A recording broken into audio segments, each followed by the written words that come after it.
Support for today's episode of The Read is coming from Squarespace, where they give you everything you need to make your next move into a reality.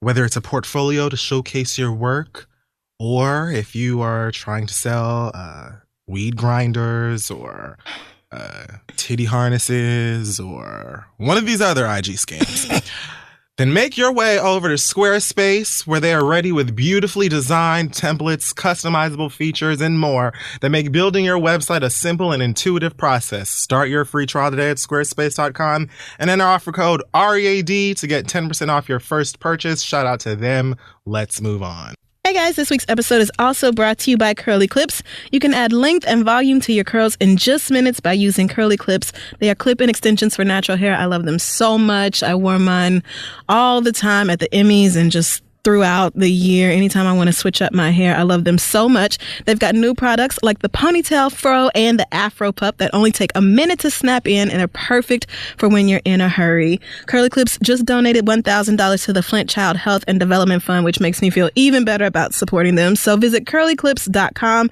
and use offer code READ to save $15 on your next purchase. That's KURLYKLIPS.com. Let them know we sent you, offer code READ, and let's start the show.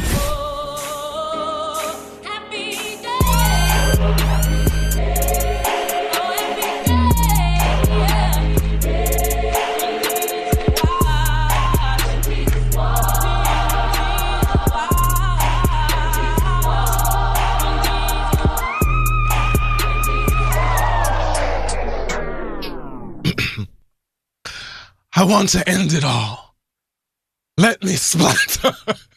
Let me splatter? Yes. Now, you know you should know this because Kia says this all the... You won't Google it. I already tried to make sure it wasn't there. Kia says this all the time. I mean, but Kia says a lot of things. I'd never known. Let me splatter. What is that from? A Bug's Life? I want to end it all. Let me splatter. I want to end it all. Let me... If Kia has a quote and it's not from the Bible, I don't know what it is. So... That was horrible. It's Splatterhouse. Sega Genesis. Yep. Kia consistently quotes Splatterhouse from Sega Genesis. Why won't you? I want to end it all. Let me splatter. Fine. Here we go. They already got it. Thank you so much. Really? The people on your Instagram? Boom, I see two. Okay, well, screw those guys. Correct answers. Great. A Bug's Life. That's actually a good joke. I mean, good joke. A good guess. Because what else? Splatter. They were always afraid of getting squished. Yeah, always. All right. So here, I'll do an impersonation from... Oh, am I getting another hint? This is great. So sure. There's music in it.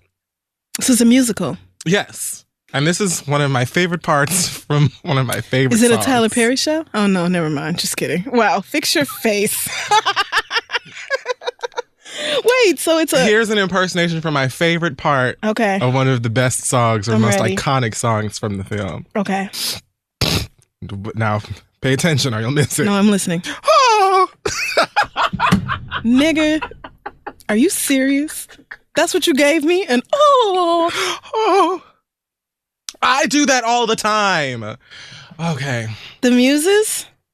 No. No, but I points to you for that because they are also iconic. Why don't you let me live? You know, I think by now it's just fun for people when I don't get it. I think they enjoy being mad at me about that. Does anybody know what that part is from specifically? Oh my God. And I wish I could remember the part right before. What is she saying right before she says that? Because then I would just give it to you. But it's not as effective if I sing the part right after it. Well, maybe it will be. Monty Python. What? I'm sorry, I'm Googling to my best abilities. Okay, so Ensemble cast, I'm pretty sure this came out in the 70s. Oh, no. 80s. 78. A musical that came out in the 80s. 70s. Black people are in it. Yeah. Black people are in a musical from the 70s. The Wiz? Thank you. When do they say I want to splatter? Oh my gosh, when the line wanted to kill herself. Oh. When he was like, I want to end it all on top of the building. And he was going to jump and they wouldn't let him. Yeah, that's his favorite part of the movie. And at the end, when Diana Ross is singing Home, there's a part, what is the line right before she makes that fucking face and says, oh. I don't know. What is right before A World Full of Love? I don't know. Every time I think about Home, I think about Jasmine Sullivan's version of it. But I have to Google the lyrics. Isn't that awful? Okay, no, we have to actually, because I want to do this. Lyrics. Home lyrics. We're getting in some. It's right before, because I know she goes, oh, World Full of Love. You better go off. Like yours, like mine. Okay, well. And I've learned that we must look inside our hearts to find a world full of love. Oh, and that's where you make that noise instead. Okay. Well, all right. This is so unprofessional. Yeah, go us. Anyway, guys, we figured it out together. It only took 4 minutes, but I gave you the best clues. You really did. Because I got tired, personally, of them coming for you. You could have done way more obvious clues. People are right. You were right. When you got to be seen green? Yes, actually. That is giving the movie away. Right. What is there's no word. You could make it easier. You could. You don't want it to be easier. You want me to be challenged, and it's fine. I don't mind all of that this. work we did, please go watch The Wiz. Skip to Home. I was going to say, I've seen Diana, The Wiz now. I love you. I've seen it. Miss Tracy, I love y'all. I love everybody over there. Evan, the mixed baby, everybody. But that was so funny to me and always will be. All right, so... I guess I'm turning this off. Your Instagram? Yeah, maybe you. Unless you just want to give them the whole show on Instagram.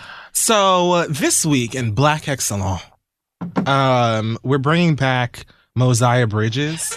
I remember this name. Famous for Mo's Bows, the young black man who started designing his own bow ties at the age of 9. Well, he's 15 now. My God. The time flies. Jesus.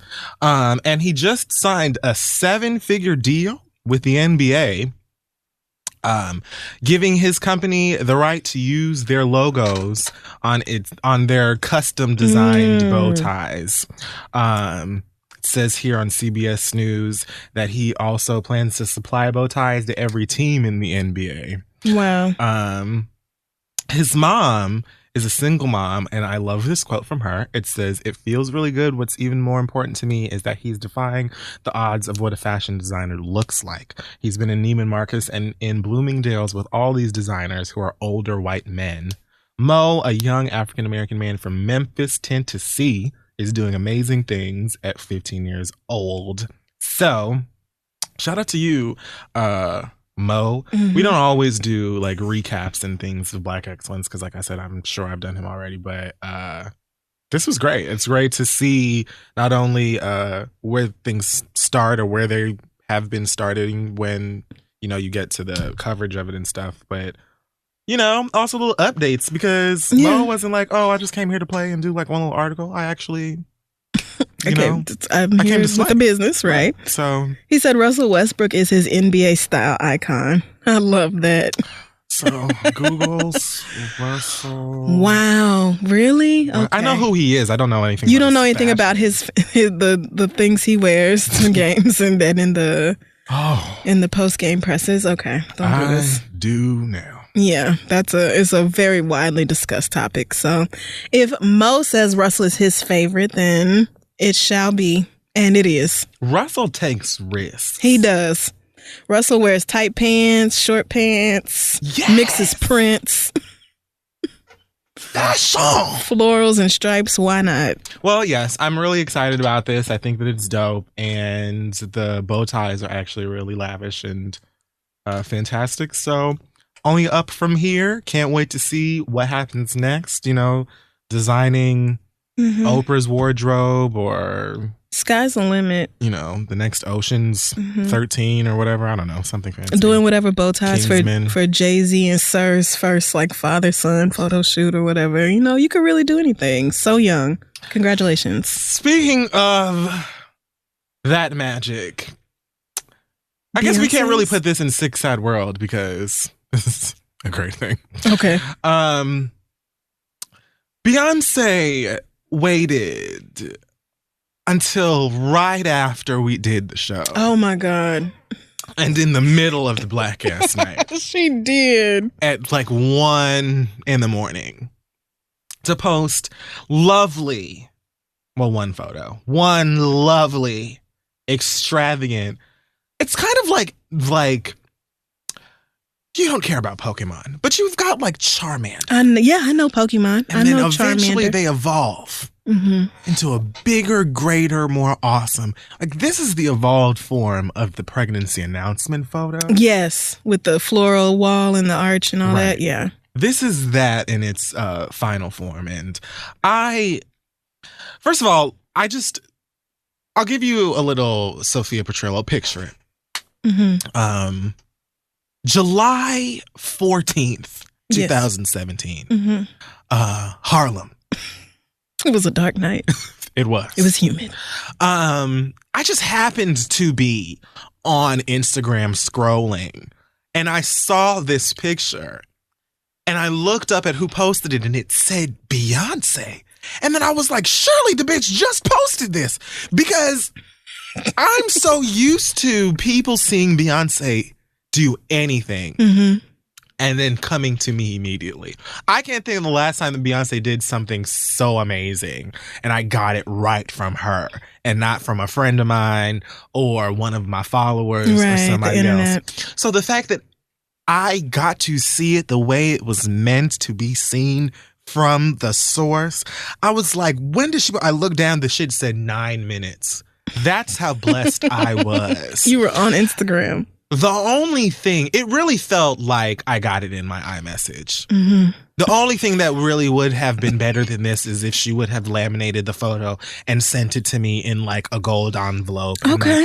Like I felt like Beyonce sent this to me personally. It was meant for me to experience from her bosom. Yeah. Much like the twin angels that she's cradling in her bosom in said photograph. So I definitely felt like I got a notification on like the hive wavelength, like something said, you need to look at Instagram before you go to bed. Must have been what it was. I think so. It was just something in the air that night that said, if you real, you need to log on to Instagram because your girl is cutting up.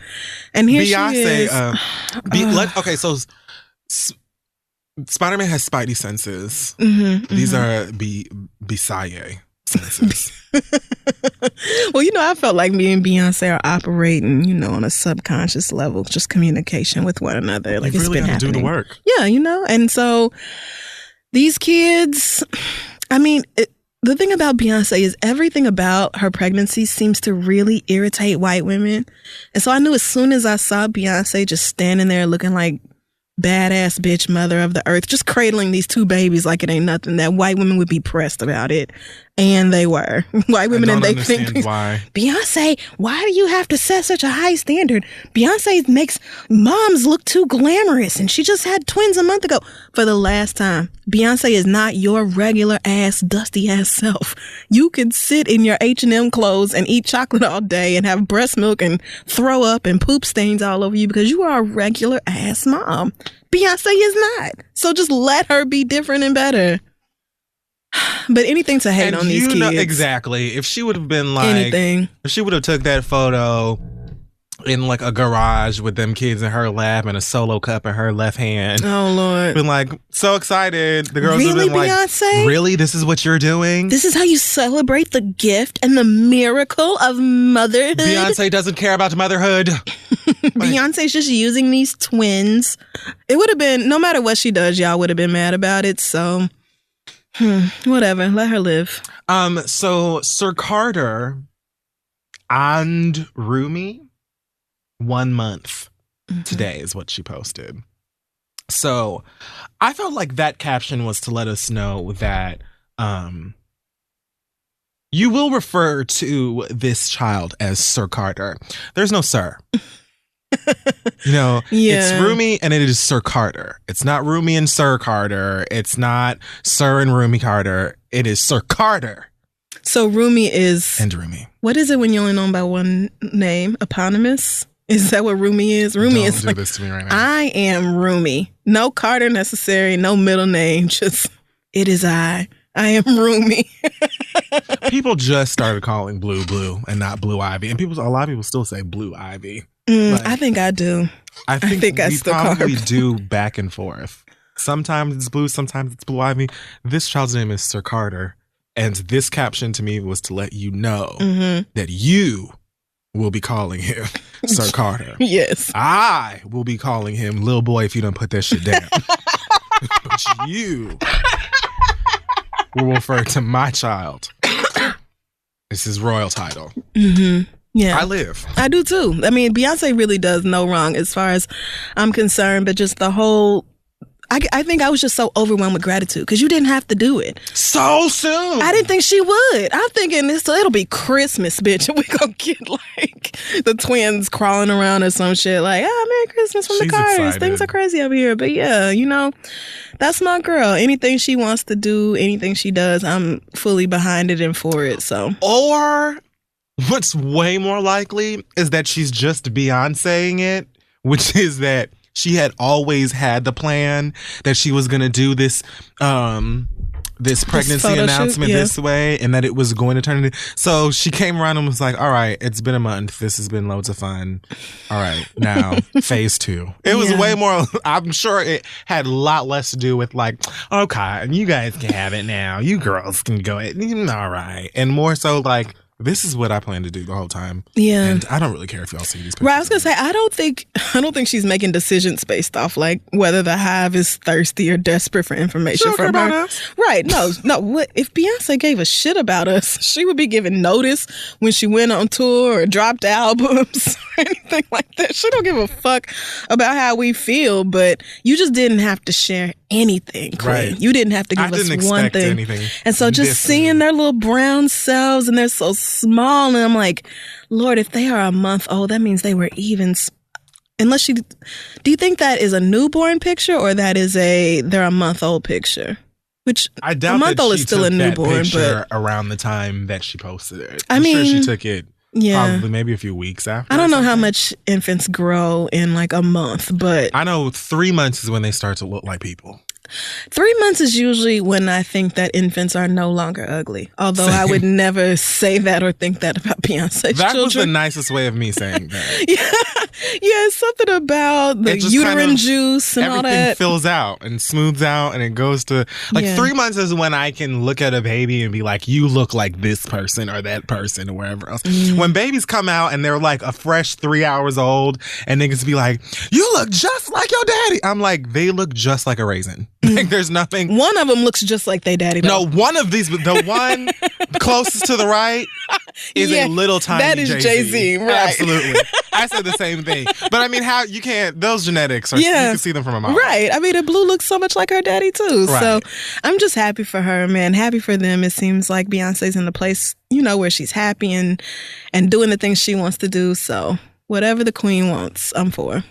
I'm just excited on how all of this is going to be incorporated into the artistry and the magic of the stage.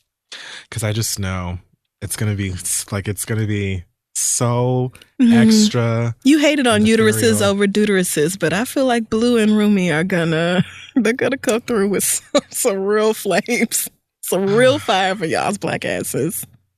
Oh my goodness. It's just a matter of time. If Rumi sings and Blue raps. Yeah. I mean, because she could freestyle. All she needs is to actually write her lyrics and it's over. Sir Carter's going to be the producer, drums, bass, that sort of thing. Well, congratulations to you, Beyonce. Yeah, I love starting the show on positive notes. Being a mother of 3. How many? Did she got 11 or 12 million likes on this damn picture? Did she break 4 the point Instagram? something million at this point, I think is what I just saw. But yeah, congrats on being an awesome mom of all of these kids and not to mention all of these. Oh, I forgot she posted some more pictures. I was about to be like, what the fuck? Oh, no, but she did post a picture like smooth, maybe a day or so after that. Yeah. Just, heading out. Just hanging out with cute, no stomach.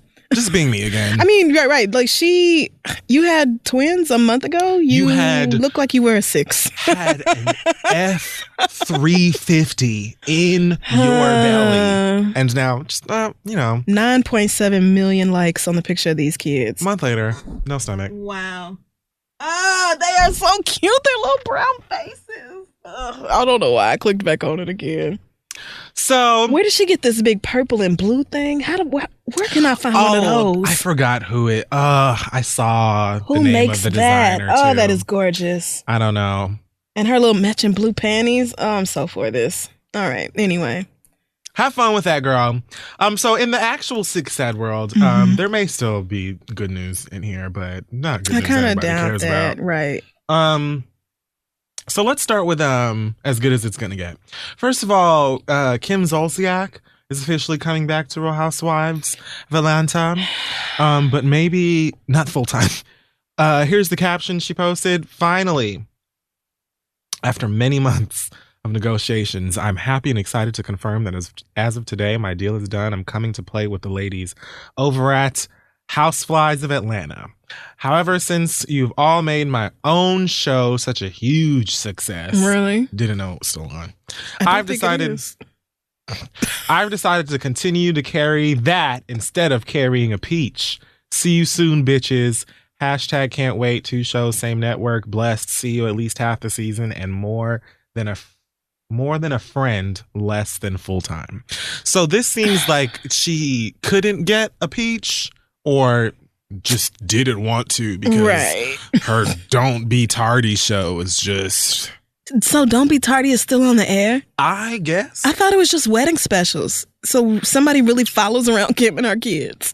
Oh, no. I mean, she can't yell at Sweetie anymore, so... I mean, she's had probably 2 or 3 more since I last paid attention to her.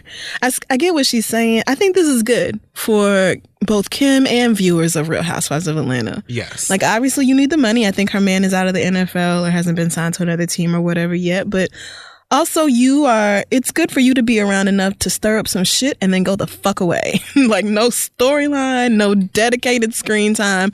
For Kim Zolciak, you just come through and make sure everybody's arguing and mad, tossing an N-word or something, and then you get the fuck out. She looks like a possessed Barbie. In this particular photograph, like the one that she posted to announce this, she looks a lot like if a Barbie doll had, I don't know, whatever Annabelle had in that movie. I don't know. She just looks evil. She's one of those girls who always felt ugly and then did way too much with the plastic surgery. With Hazel E?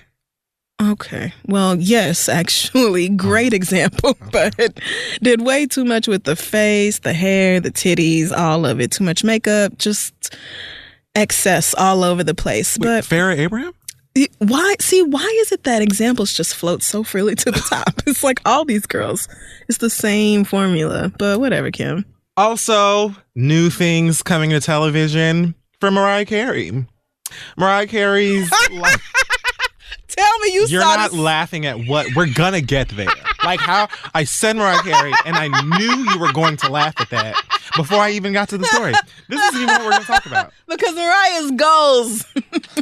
Mariah Carey doesn't work anymore.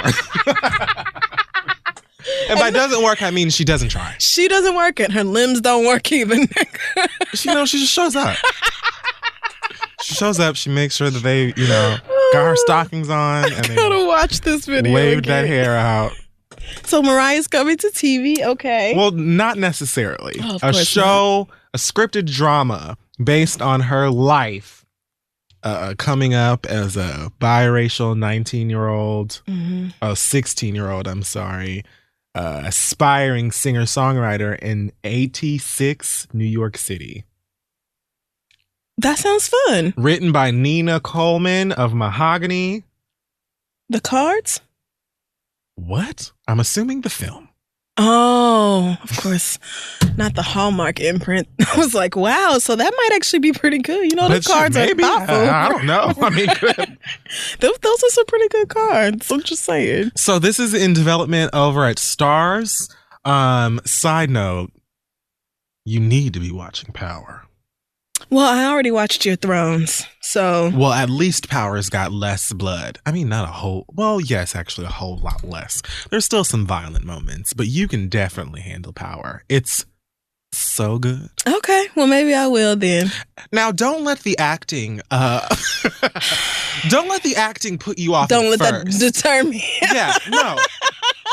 Not everyone's bad. Not everyone's good. Not everyone is good, but that's most shows. That's most shows. Everybody's got their strengths and their weaknesses. At the end of the day, you give it a shot. Probably won't like many of the characters. The point is, it's a good I'll watch story. it before It's next written week. Really well. I'll watch it. And I like it a lot. And I hate Angela. It's niggatry, right? It's 50 Cent and black shit. Yes, but 50 Cent is really not like the heart of the show. 50 Cent, managed to make sure that he got a really great part that would be really easy for him to play, and he's very good at it. Okay. But the show is great just because it's one of those dramas, betrayal and lust. Do I need to start it from the beginning? Probably. Damn. Yeah. I mean, why wouldn't you want to? Because I remember watching a couple shows a Law long and time Order. ago, but see, that's what I love about Law and Order. Same. That is what I love. Doesn't matter. You can what just season. pick it up whenever. Turn it on. Meanwhile, everybody's judging me because my first episode of Game of Thrones was the season 7 one, but I feel like if the show is about to end, I'm coming at the perfect time to be watching it. No, girl. You should do what I do when the show is about to end. That's when I start from the beginning. But I don't want to watch it from the beginning because that was what kept me from watching in the first place. The fact that people are always like, oh man, so many people died. Oh no, my fave died. Oh no, lots of women got raped this episode. Like, no. No, they still gonna kill and that's when I'll stop watching it. So next week. Maybe.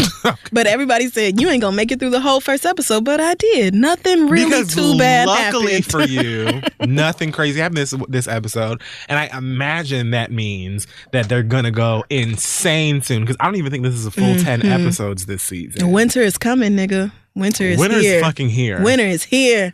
The coldest winter. You don't know what that means. And the North has not forgotten. What have they not forgotten? The things that were perpetrated against them. The things y'all did to Khaleesi. Daenerys Targaryen. Mother of dragons. Okay.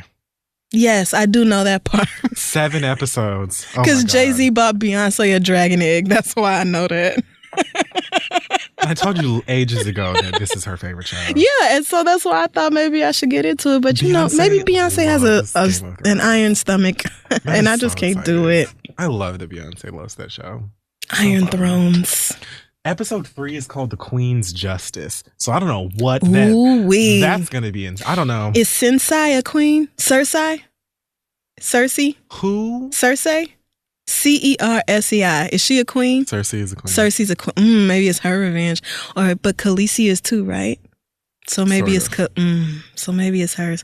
Is Arya a queen? No. Damn, that's she too doesn't bad. need to be because Arya's a badass. She's a bad bitch. That opening scene, I was like, why am I not into this show? I think she's going to kill Cersei. Oh, is she? I do. I think that she's going to... Here's the thing about Game of Thrones, and it's torturous and also one of the best parts about it. The writers don't care about us or what we want. They do what they want, and they do what they feel like makes a great story. Right. And so they're not going to really do what you would expect for them to do a lot of the time, which is why I'm like 90% sure they're going to kill Daenerys. Maybe not this season. Maybe they'll wait till the next season, since I heard that might be the last, or season 9 might be the last. But she gonna die just because of how many people love her and want her to be queen. If not, I win. But if she does die, I saw it coming and I won't be as depressed. But I could see Arya doing all of that work, being blind momentarily, which you would know about if you watched it. I don't wanna. And coming back, and being sickening and having, Well, is she a shapeshifter? How does she look like that man in the beginning? They trained her with some secret art of pretending to be niggas. So it's not like she doesn't like have powers, but she knows some secret ancient art in order to be someone else, basically. And she can use that to her advantage. Some old niggas taught her how to do it. So she was nobody at one point because she was everybody. Oh. But it was all done in an effort to get revenge. Oh, yeah. On Cersei and the rest of what's Cersei's last name? Cersei. They said it in the premiere more than once. Cersei. Lannister. Okay, so Lannister. she's going to fuck them up because of what they did to That's right. Because the North. When you play the Game of Thrones, you win or die. Did you just read a tagline? I mean, actually, Cersei Lannister quotes. It was like the first suggested Google results. So well, there is no middle ground. The North shall rise again. Thrones. It's going to get very vicious on there and you'll never watch it again. But I think that you can make it through a power. Mostly niggas just getting a shot on there, which isn't so bad. Well, I mean, Insecure is coming back, so I won't have any TV worries at all. They don't have... Insecure may not have blood and violence, but they do have some violent fucking. They do. So. Some very graphic sexual intercourse going down on that show. I'm totally here for it. Wait till y'all see the first episode, nigga. Like, wow. So, are they going to be... We'll talk about it later. Okay. So, next on the list, Mariah Carey is awake. Usher. So we are not going to talk about Mariah Carey in this performance that she gave. Oh, I thought we did. No. So wait, where was that? Right. It can't be Vegas. She doesn't have like a Vegas residency, right? She's not on tour or anything. I don't think she has a residency. I think she's been doing shows because somebody tweeted me and was like, she's always performing somewhere. I was at a Mariah show last weekend and she did the exact same thing. And it was great. We all lived for it. See, that's why she does it, because nobody, like her fans who are the ones coming out to see them shits anyway, don't Mama care. is not even bending. I loved this so much. Y'all have to Google it or something. This clip of Mariah Carey doing It's Honey, right? Yeah, I think so. Yeah. Shout out to Mariah for sticking with the sailor theme for every performance of this song since it came out. Since the video. Mariah's been performing the song for like 19 years. And maybe that's why she didn't do shit, because she's tired of it. Bitch, ain't no water around here. God damn it, bitch. Y'all ain't never been on a boat in your It's life. always the video playing in the background and a bunch of fucking sailors. And Mariah's like, I've done these moves too many times. Oh, this is in Vegas, I think. Well, okay. Either way, she was just up there. I admire the dedication to sticking to doing as little as possible and still getting your fucking money. No one who's gonna stop her? Don't care. They were watching her like, I probably would have been in that audience just laughing and yassing, because that is the Mariah, stand Mariah there. is celebrated for being a diva.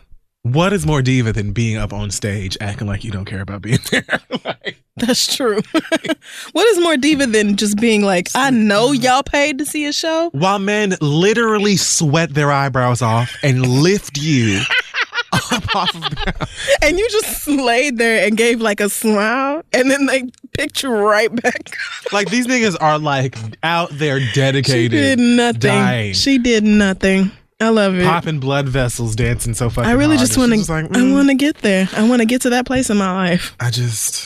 You niggas made me put power on pause.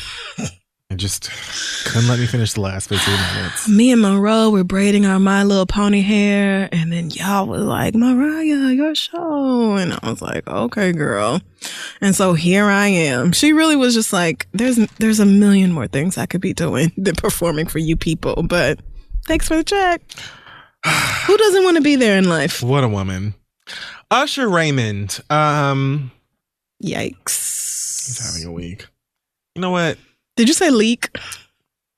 I didn't. Oh, I thought you said. I did not. Okay. Then I won't make that joke. Weak is the word I use. Okay, got you. Weak. Got you. You know what? Let's save that for later. Oh, gross. Nicki Minaj and ex-boyfriend Safari had words for each other via the internet. So Safari, I guess, is still going forward with this lawsuit he has out against Miss Minaj. He wants to be properly compensated for all of his work that he has done with Nicki for her career throughout the 8-9 years or whatever she's been out.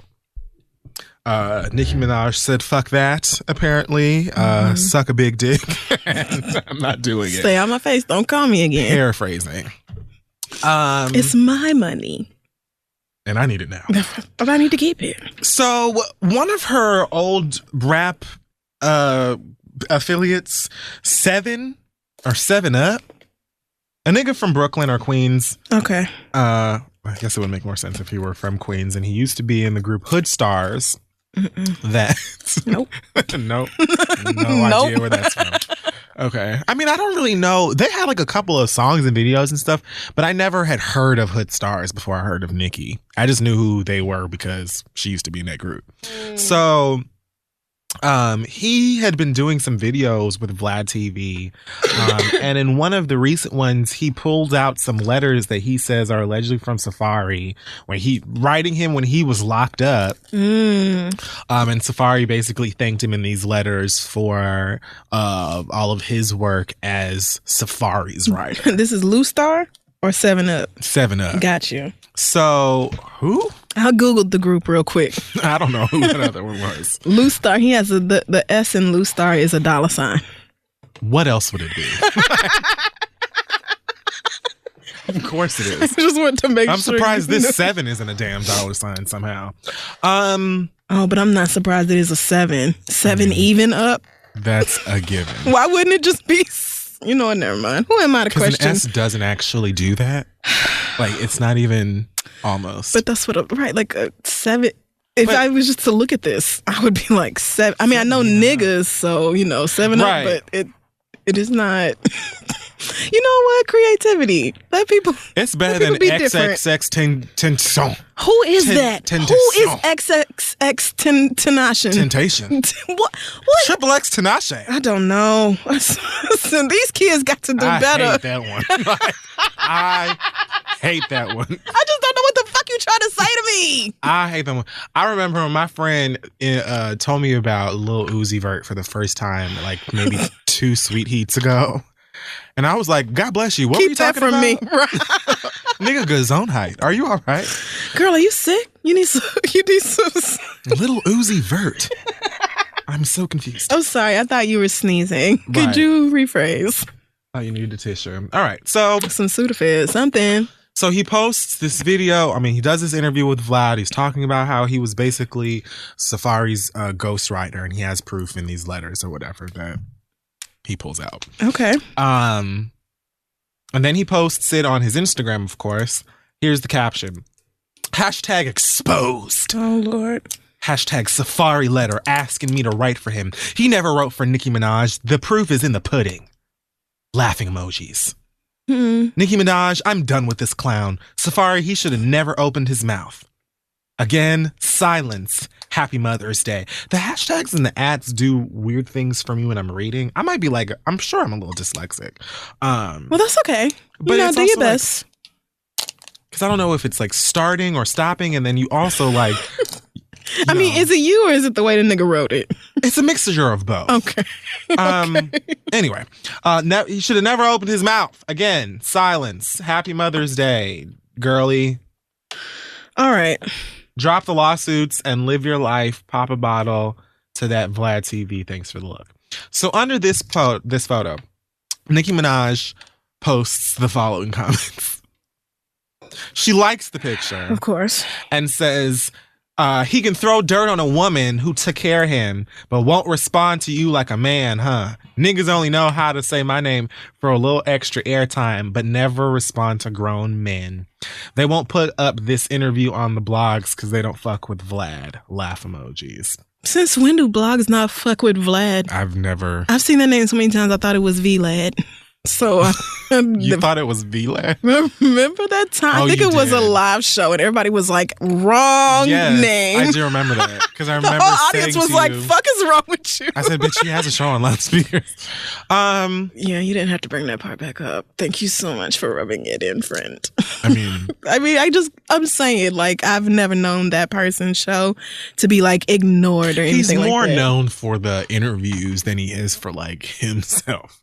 It's like, and that makes sense. Somebody said something crazy. Where on Vlad? Like that's kind of it. Like his individual opinions, even his appearance. Many people probably don't even know what he looked like. So So did the stuff that 7up Ghost wrote for Safari, did he then pass that on to Nicki? That's what I don't understand. I'm lost. I don't know. Like, are you saying that you wrote for him and the stuff that she performed, or just something else? Or are you trying to say that this nigga couldn't have possibly written anything for Nicki because you used to write them? That's what I'm saying. Like that is not a statement that makes sense. You can't be like, oh, he's exposed. I did some ghostwriting for him. Like, okay, but that doesn't mean that he didn't do it for her. So I don't really understand what the connection is supposed to be there. But I feel like Nicki was, if not behind it, when she saw it, it was like somebody popped a battery into her back. Like, yeah, for sure. Here's my moment to just go ahead and attack this nigga and be like, oh, well, he'll do this, but you won't do that. Da, da, da. Like, okay. I'm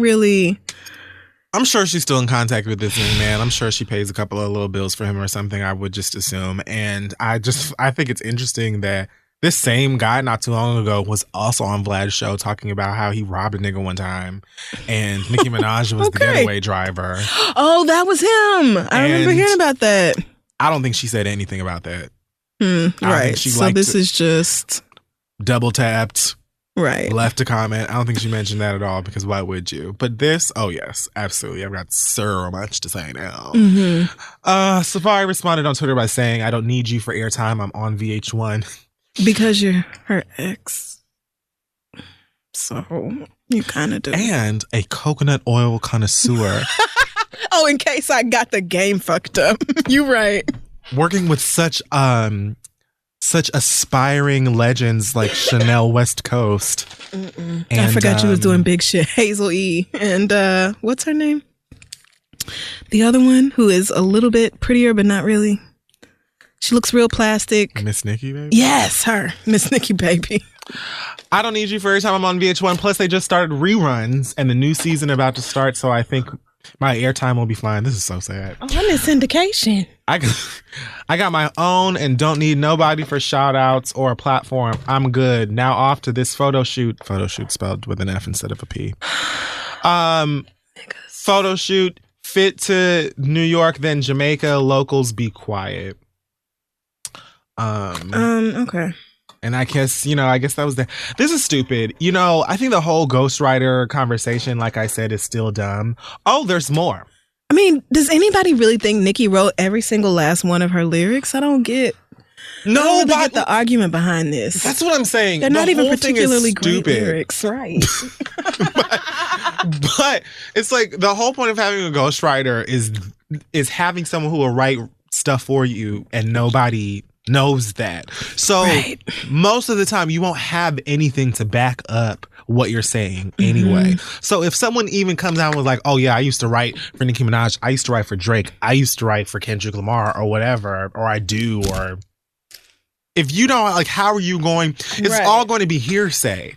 And so for something like that, that's the whole point. One of the most common ways that rappers use to discredit each other is kind of silly. It's like one of the first things you could say when you don't like another rapper, when you beef and, oh bitch, you didn't even write your stuff. We'll never know if that's true or not. So what is the point of us even sitting here and dwelling on it? Nicki's got a different situation because she actually got a nigga trying to take money from her for this. I get it. But Safari was also, I mean, it's not a secret that he's been in the studio with her ever since the beginning. It's not a studio that he was it's not a studio. It's not a secret that he was active in writing and stuff like that. I've never believed that Safari wrote an out and out full verse for Nicki Minaj. But like I said, when it comes to things like, hooks, a couple punchlines, maybe a metaphor, introducing you to producers, coming up with such and such beat, doing ad libs and blah, blah, blah. Yeah. I'm sure that he had something to do with that. Now, is that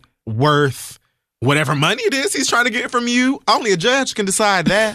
But all of this back and forth of, oh, I got letters in prison and you don't like me because I'm a woman, or I used to take care of you and you'll only talk to me like this and not. It's so dumb. Let the courts handle this shit and just get off the internet about it. Man, I feel like niggas care more about the court of Instagram. That's true. Or the court of Twitter than they do about like the court of law. Yes. Niggas care way more about who commented what. Judge what did that caption say? The honorable baller alert.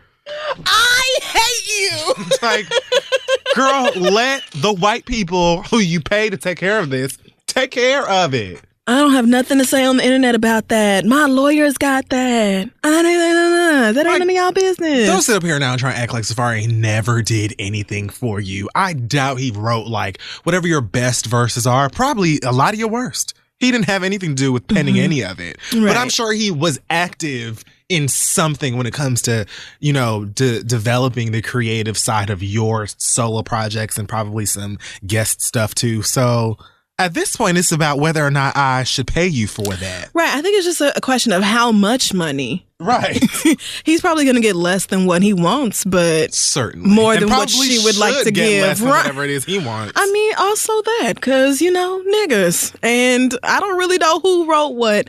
And I'm not even trying to take nothing away from Nicki. I just don't care for this to be hashed out on Instagram timelines as opposed to, like, seriously though, can somebody just go to court? Like, can y'all just go to the courthouse and handle this? I guess this was the one that she usually just does, you know, the liking. She likes the stands. Shady tweets and stuff. Yeah. But I guess this one's been boiling her Ovaltine, bitch, because she showed up live and direct. She liked a tweet from one of her fan pages that said, Azealia confirms that while she wanted Safari to write for her, it turns out she had to write for him because he didn't have the ability. And then it shows some quote from Azealia Banks at the time. They actually did work on a song together. And I guess when they did something for him, she wrote his verse for him. So Nicki liked that tweet. Of course she did. Which blew my mind. Speaking of Azealia, this thing with Iggy Azalea. I don't know what you're talking about. Oh, don't you? You didn't hear that? Did you think you the one brought her up? I actually forgot all about it till you said her name. This story is about Nicki Minaj. But then you said Azealia. Because it was pertinent to the story. Azealia Banks and Iggy Azalea, I'm just going to do that, are evidently working on a song together. This was announced, I think, maybe it was right after we got out the... Azealia was on Twitter one day fucking around and just talking about random shit as she always does. And in that said, me and Iggy should do a song together and pull everybody's wigs off. Girl, it's been enough time, you know you want to, and blah, blah, blah. And I guess that's how it ended up working out. I really would be shocked if this song sees the light of day. I'm surprised that neither one of them has said something to offend the other and fuck it all up by now. Azealia specifically. Yeah, I'm shocked that they have not taking the opportunity to shit on each other yet. It's only a matter of time. I really don't. First of all, that is the truth. it's really gonna happen.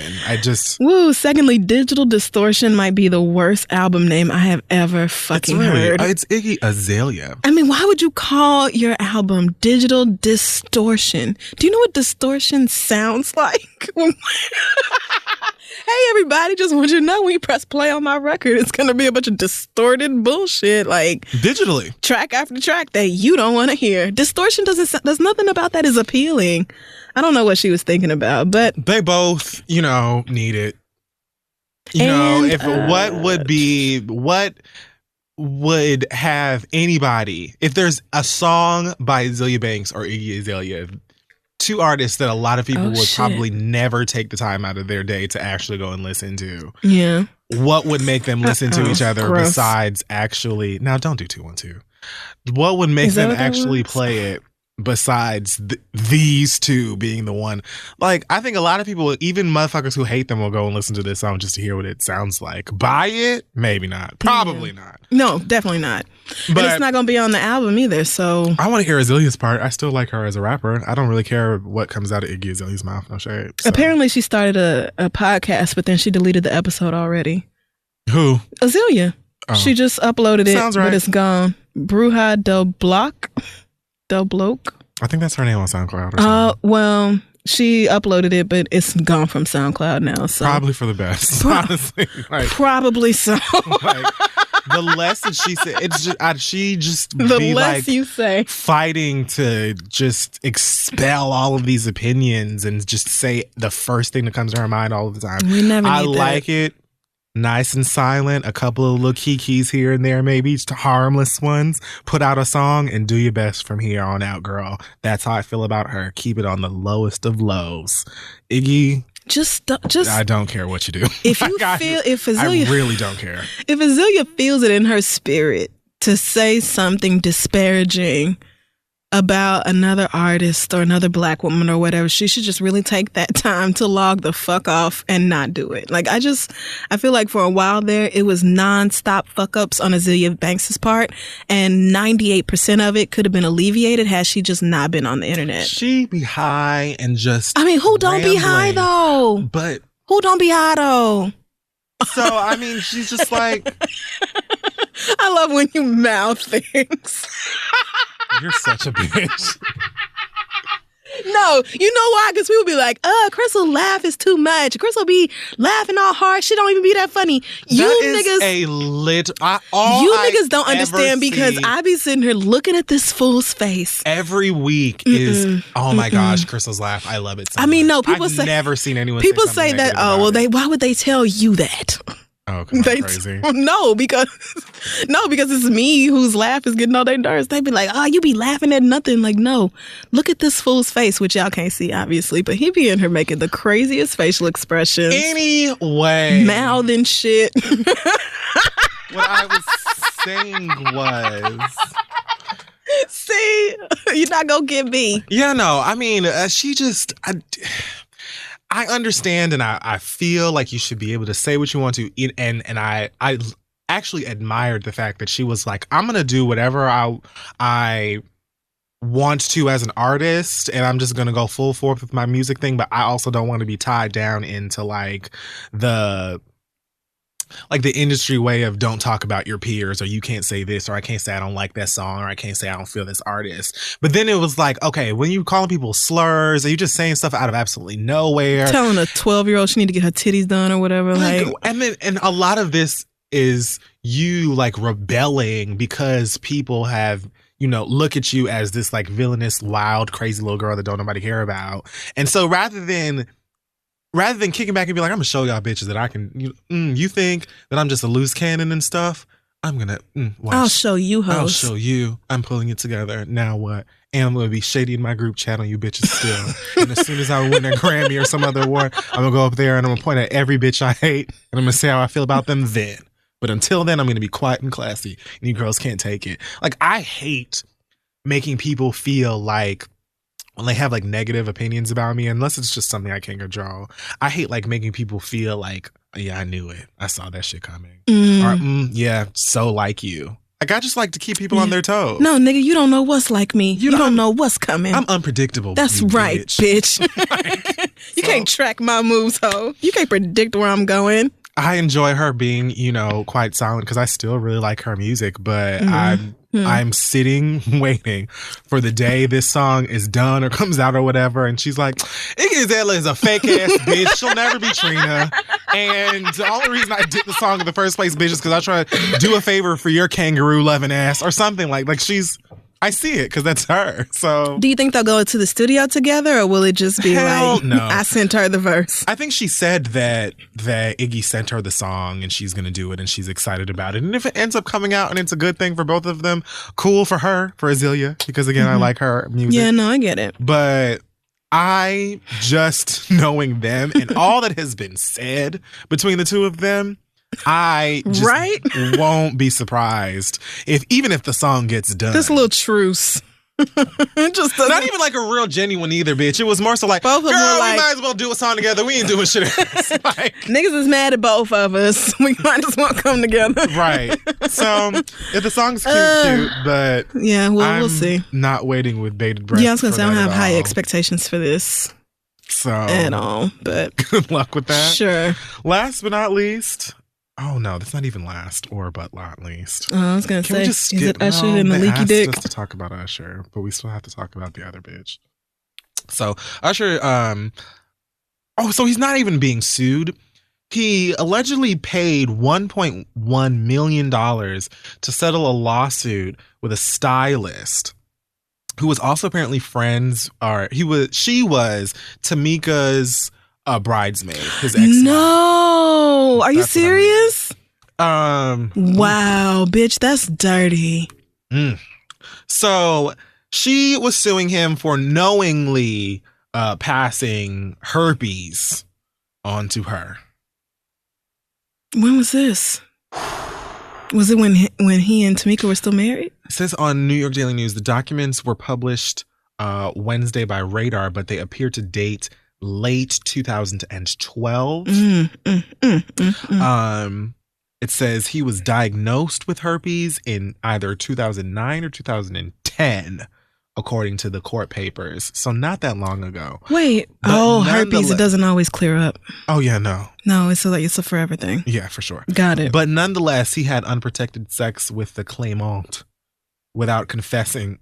They did not have to do that. Y'all are so petty. Like, who wrote this? The claimant. Joey, I don't know how to say. Joe, whatever your last name is. You lucky it's long and probably Jewish. But that Can't was petty. say that word. He had unprotected sex without confessing that he was carrying the virus.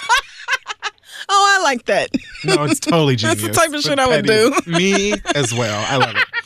I love that. So it's not that this is currently happening, but apparently he settled by paying this woman the $1.1 million, and the documents, quote unquote, surfaced this week, and that's how the girls know. Wow. So as I said, I would be asking for a solid and expeditious refund. Because I thought when I gave you this money, that meant nobody was ever going to find out about this. And stupid. No, you giving me this money meant that I was going to leave your ass the fuck alone and scratch on a beach somewhere. Yeah. Oh, I didn't say nothing about keeping no secrets. Yeah. So 2012 is a couple years, I guess, after he got divorced, or at least after Raymond versus Raymond came out. So what's Raymond versus Raymond? Raymond versus Raymond is the album he put out about him and Tamika's divorce right after he left. Get it? Like Raymond versus Raymond, like court papers. Everything that happened after Confessions is a blur to me. Well, that's real, because Confessions was such a huge moment. But I remember Raymond versus Raymond because I was really highly anticipating it and then did not end up loving it as much. But this timeline is, You know what's more devastating than the herpes? The fact that his hair currently looks like it has herpes as well. Usher attends... Is that more devastating? To me? I mean, I'm not fucking him. That's awful. Touche, but... I mean, I'm just LA's saying. 14th annual Imagine Gala held at the Beverly Hilton Hotel earlier this year with this looking like a Odell Beckham toddler. So why are you sleeping with your homegirl's ex-husband? I guess that's where my question lies now. Like, this girl who got paid the $1.1 million, who was also a bridesmaid in Tamika's wedding. Like, why are you doing that? Why are you sleeping with your girl, your friend, or whatever? Like, clearly y'all were close. You were in her fucking wedding. Why are you not sleeping with her husband? I don't get that. What happened? Does Tamika have herp? Well, if Usher contracted in 2009 or 2010, they were probably not sleeping together anymore, because that's when Raymond versus Raymond came out. Is that why they're not together anymore? Maybe. Nah, maybe that's it. I don't know. I do not know the answer to that, but... Girl, you sleeping with somebody's husband without a... Well, but see, even with a condom, herpes is one of them ones that'll get you no matter what. Mm-hmm. You're in cahoots with Joe. No, I'm not.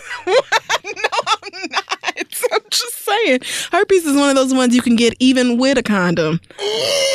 So, what? Is there a picture of it? Why do you look like that? Oh, the first time I Googled the law is clear in outbreak. California. It is illegal to knowingly or recklessly transmit an STD. As was said before, he was having unprotected sex. Right. So, yes, even with a condom, herpes is that bad a bitch. Mm-hmm. But he said, but especially without it, herpes is like, let me in, coach. Oh, thanks so much. Like, Usher allegedly did just that when he told the victim he had tested negative for the virus. Oh, no. Despite a greenish discharge from his penis, the court papers say. Excuse me? I'm sorry, sis. You let a nigga with a dick leaking out green mucus, some sort of substance. You let him then put that dick inside of you? I'm assuming that... Did he just go in the bathroom, wash it off with Dial, and you're like, it's good now? There's no bacteria, you guys. that you saw, like... spinach dip coming out of this man's dick. And we're like, yeah, sure. I love artichokes. So what, does he have he must have like a sore or something on his dick? And I don't know how that works and I'm not interested. Oh, man. Nope, skin's itching. Nope, it's starting to happen. Nope, I'm done. I mean, I can't do this anymore. So the thing about it is, like, if you have an STD, something like that you can pass on to other people, you have a personal responsibility, right, outside to disclose of the law. that, right? Just as a person, even if the law didn't exist, it is your moral responsibility to disclose that information to other people and let them decide whether they want to take that risk. So, Usher, when you tested negative for the virus, despite this green discharge, you didn't ask them, so, hey, what is it? What is it with the weeping source? Like, why is there guac coming out of my dick? I was about to say once a month, why does it do this, but I think that doesn't happen to men. I think that's when women have herpes. My friend had it in a week before her period, when your hormones start fluctuating and all that, it would be even worse. Yeah. And I was like, sis, you mean to tell me you got to deal with PMS and a herpes outbreak at the same fucking time?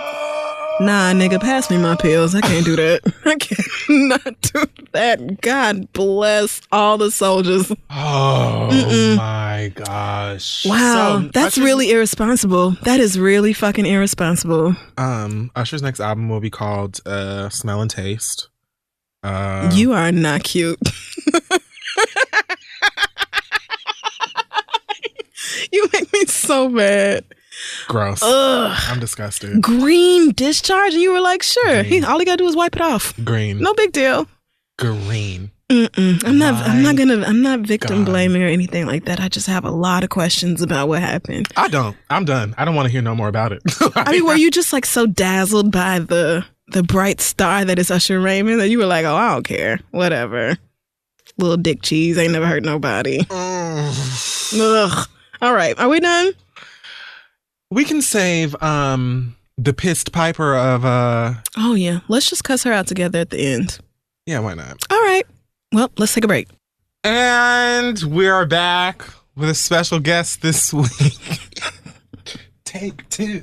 Right. I just smashed my head against the wall. I'm sober, I promise. I'm just really excited because we have Issa Rae here with us in the studio this week. Hey. Yay. I'm so disappointed you're sober because I was like, oh, I'm gonna drink.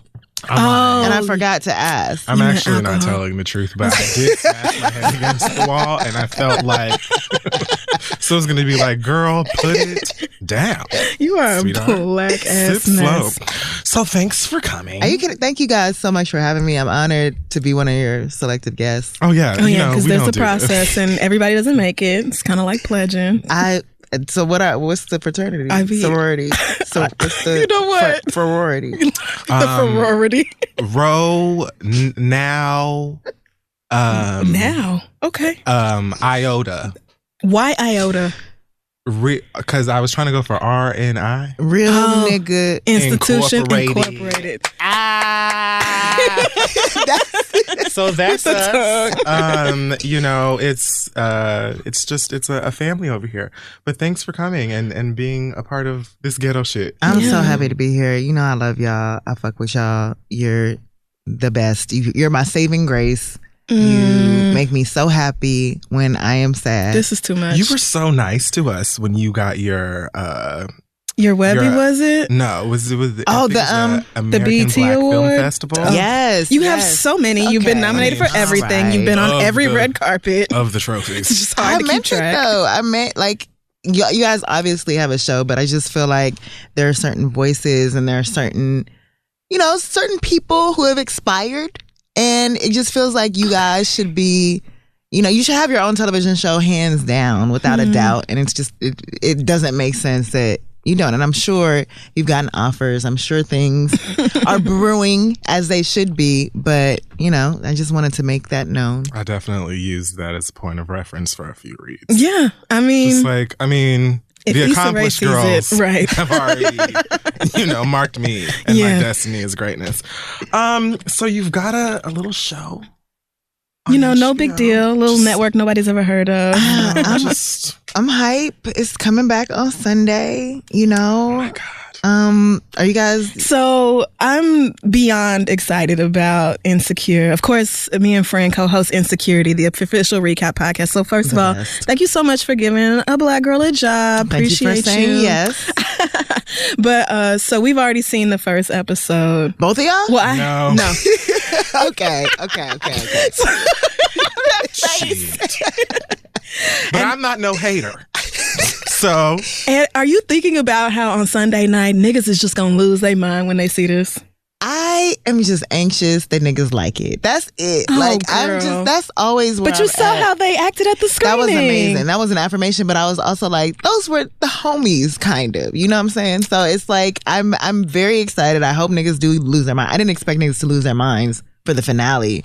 So no. I just want people to talk about it, and that makes me happy. Will Lawrence lose his life? Can we discuss that? I'm ready for Lawrence to die. I don't understand that. What is your issue You know with what? him? It feels a lot like Jay-Z once said before Beyonce saved him. He said, I was just fucking that hoe. I was just gonna get right back. You know what I'm saying? I know the way a nigga was living his life was whack, but you don't get a nigga back like that. Like, you just don't. It's real poetry. You know, it really is.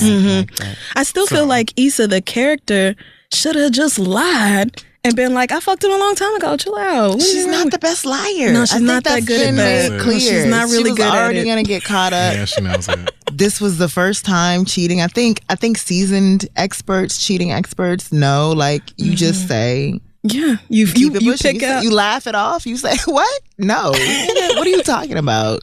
And then you keep it pushing, but she just wasn't there yet. Yeah, you're supposed to have the backstory already developed before you even get to the house, before condoms are even part of the conversation. Not that I would know. But anyway, so taking it back a little bit before Insecure, I feel like myself and so many thousands of your fans have felt like we've known you since Awkward Black Girl back on YouTube days. And I remember the day that I first saw that show. I was at work. It was like 4:30. It was supposed to be, close to time to going home. And I saw that and I just sat there at work and watched the entire damn season, I guess, or however many episodes you had uploaded, and I was like, this girl gets me. Like, she works this shitty job. The co-workers, I don't understand. Like, I don't know if you worked with people who really were like that, or if this was just creative. Your creative mind. I did. I mean, I definitely worked with people like that. I had friends like that. Like, it's just, and they were not real friends, obviously. I just knew a lot of people like that and wanted to just blast them. I just wanted to know, like, even the character of Baby Voice, with his small ass voice was like based off of, a girl I knew, a friend, an associate who just didn't know how to fucking raise her voice, who did not know how to speak up. And I remember her seeing the show and she texted me and she was like, is this about me? And I was like, girl, get over yourself. No, it is not. No, it's definitely about you, What are you talking about? What are you talking about? Yeah, exactly.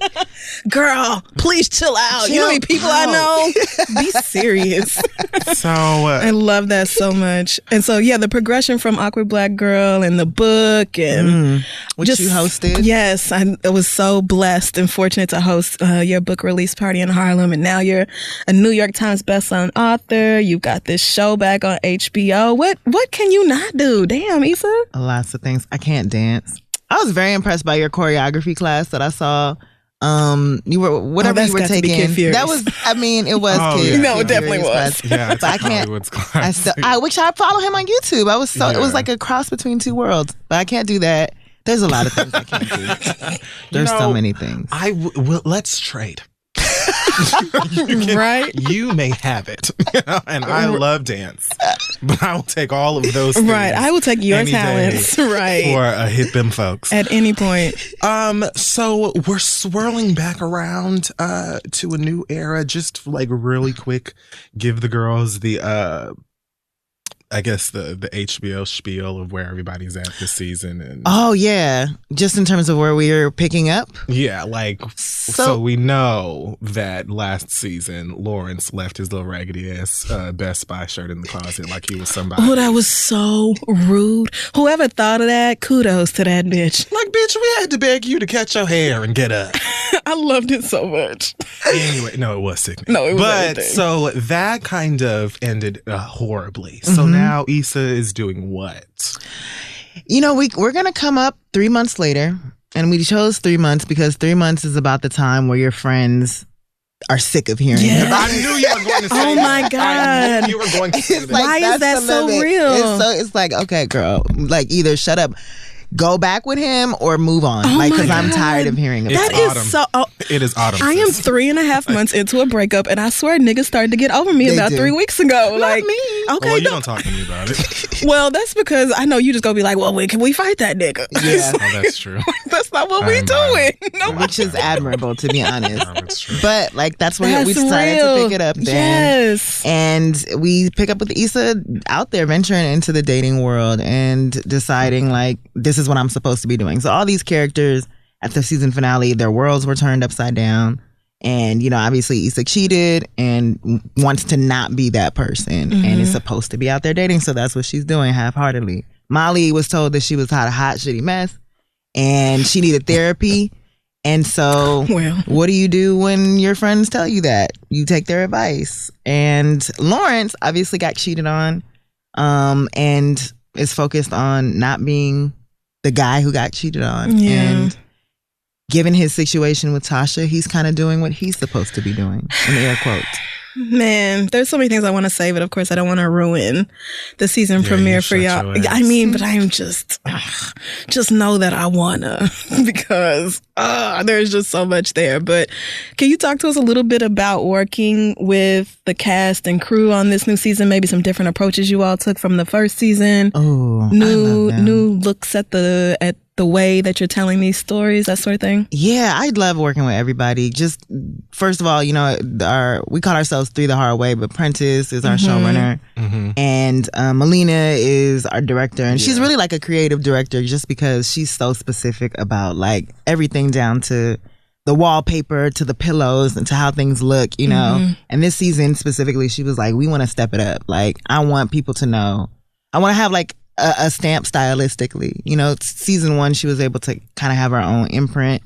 But this season, she like wanted to step up the lighting, just how black people looked on camera and just do different things for a comedy. And I feel like she really accomplished that. You know, we have a new female DP who's super dope. And I've never seen like a crew of like badass LGBT women just killing it. Like camera women, grips, like all the way around. And so that was just a dope experience. So you got a bunch of dykes and dyke adjacents working on your show. No, this is actually, that sounds like exactly why it might be popping. I'm not mad at that at all. I mean, it sounds likely. I mean, who does things better than women on the gay spectrum? Who? Name somebody. Because you're women with all of the magic that women have. Right. With none of the dumb shit that slows men down. Dick. Not for me. I'm gonna steer. It's a distraction, and I don't need it. It's a blessing. I'm gonna go in some puss every now and then, and I'm gonna go back to work. I'm not about to be derailed by no nigga. That's real. Do you feel like there's a message in this season, like an overall thing that is for the viewer to take away that may be different from the first season, or is there just like one over? There's an overarching. There's. Specifically, just having this show set in South LA and Inglewood specifically, there's so much changing, and I just find it so unique that we're able to shoot a show that's essentially going to be a time capsule for, you know, how things used to be in Inglewood. And then given that we're also following these characters, like this show is about evolving characters. This show is about an insecure group of people. And to be able to see them evolve simultaneously with the city, like that's kind of what this season is getting started, to watch them change as the city changes and to see how that parallels. So you're going to just see little moments that kind of reflect that, and then I'm really excited about. So when you're watching, you'll see small moments that are like, what is that? What does that have to do with anything? And then it'll come back later, because I feel like that's how life works. Yes. So how many dates have you and Kofi Sarah both had? I was just about to be like, so let's talk about what really matters, which is the fact that you and my man be going on and on the internet, and I'm kind of over it. So you guys, people ruin my life. Let's be clear. I'm not used to this. Let's not. That's not. There's nothing more to be said than that. There's nothing that I can do. I'm focused. I'm doing great. That's right, girl. Don't let that dick slow you down. That's right. Because he's too fine. Something would go wrong. He's very attractive. He's young. So he has so many more years of fuck nigga shit to accomplish. And I just don't. I don't want to That's get in the wise. way of that. That's why. Yeah, no, you can't get serious with a 24-year-old. 23. 23. See, why Robin make is it 23? worse? Yes, he is 23 with his fine ass. You know what? Gospel. Everything that you just said. That's what be looking at these 23. young niggas like. And popping too. I saw him in He's New really Orleans. popping. He's great. Those girls He's were dope. lined up, and he's just giving them all that big smile. And he's hey, just getting started. Selfies, no problem. Just Nigga, getting In started. the name of McNuggets, the answer is no. Yeah, You stay right over there with I can't Tom even like imagine the list of women that must be going through Kofi Cerebell's phone. But he be on you, though.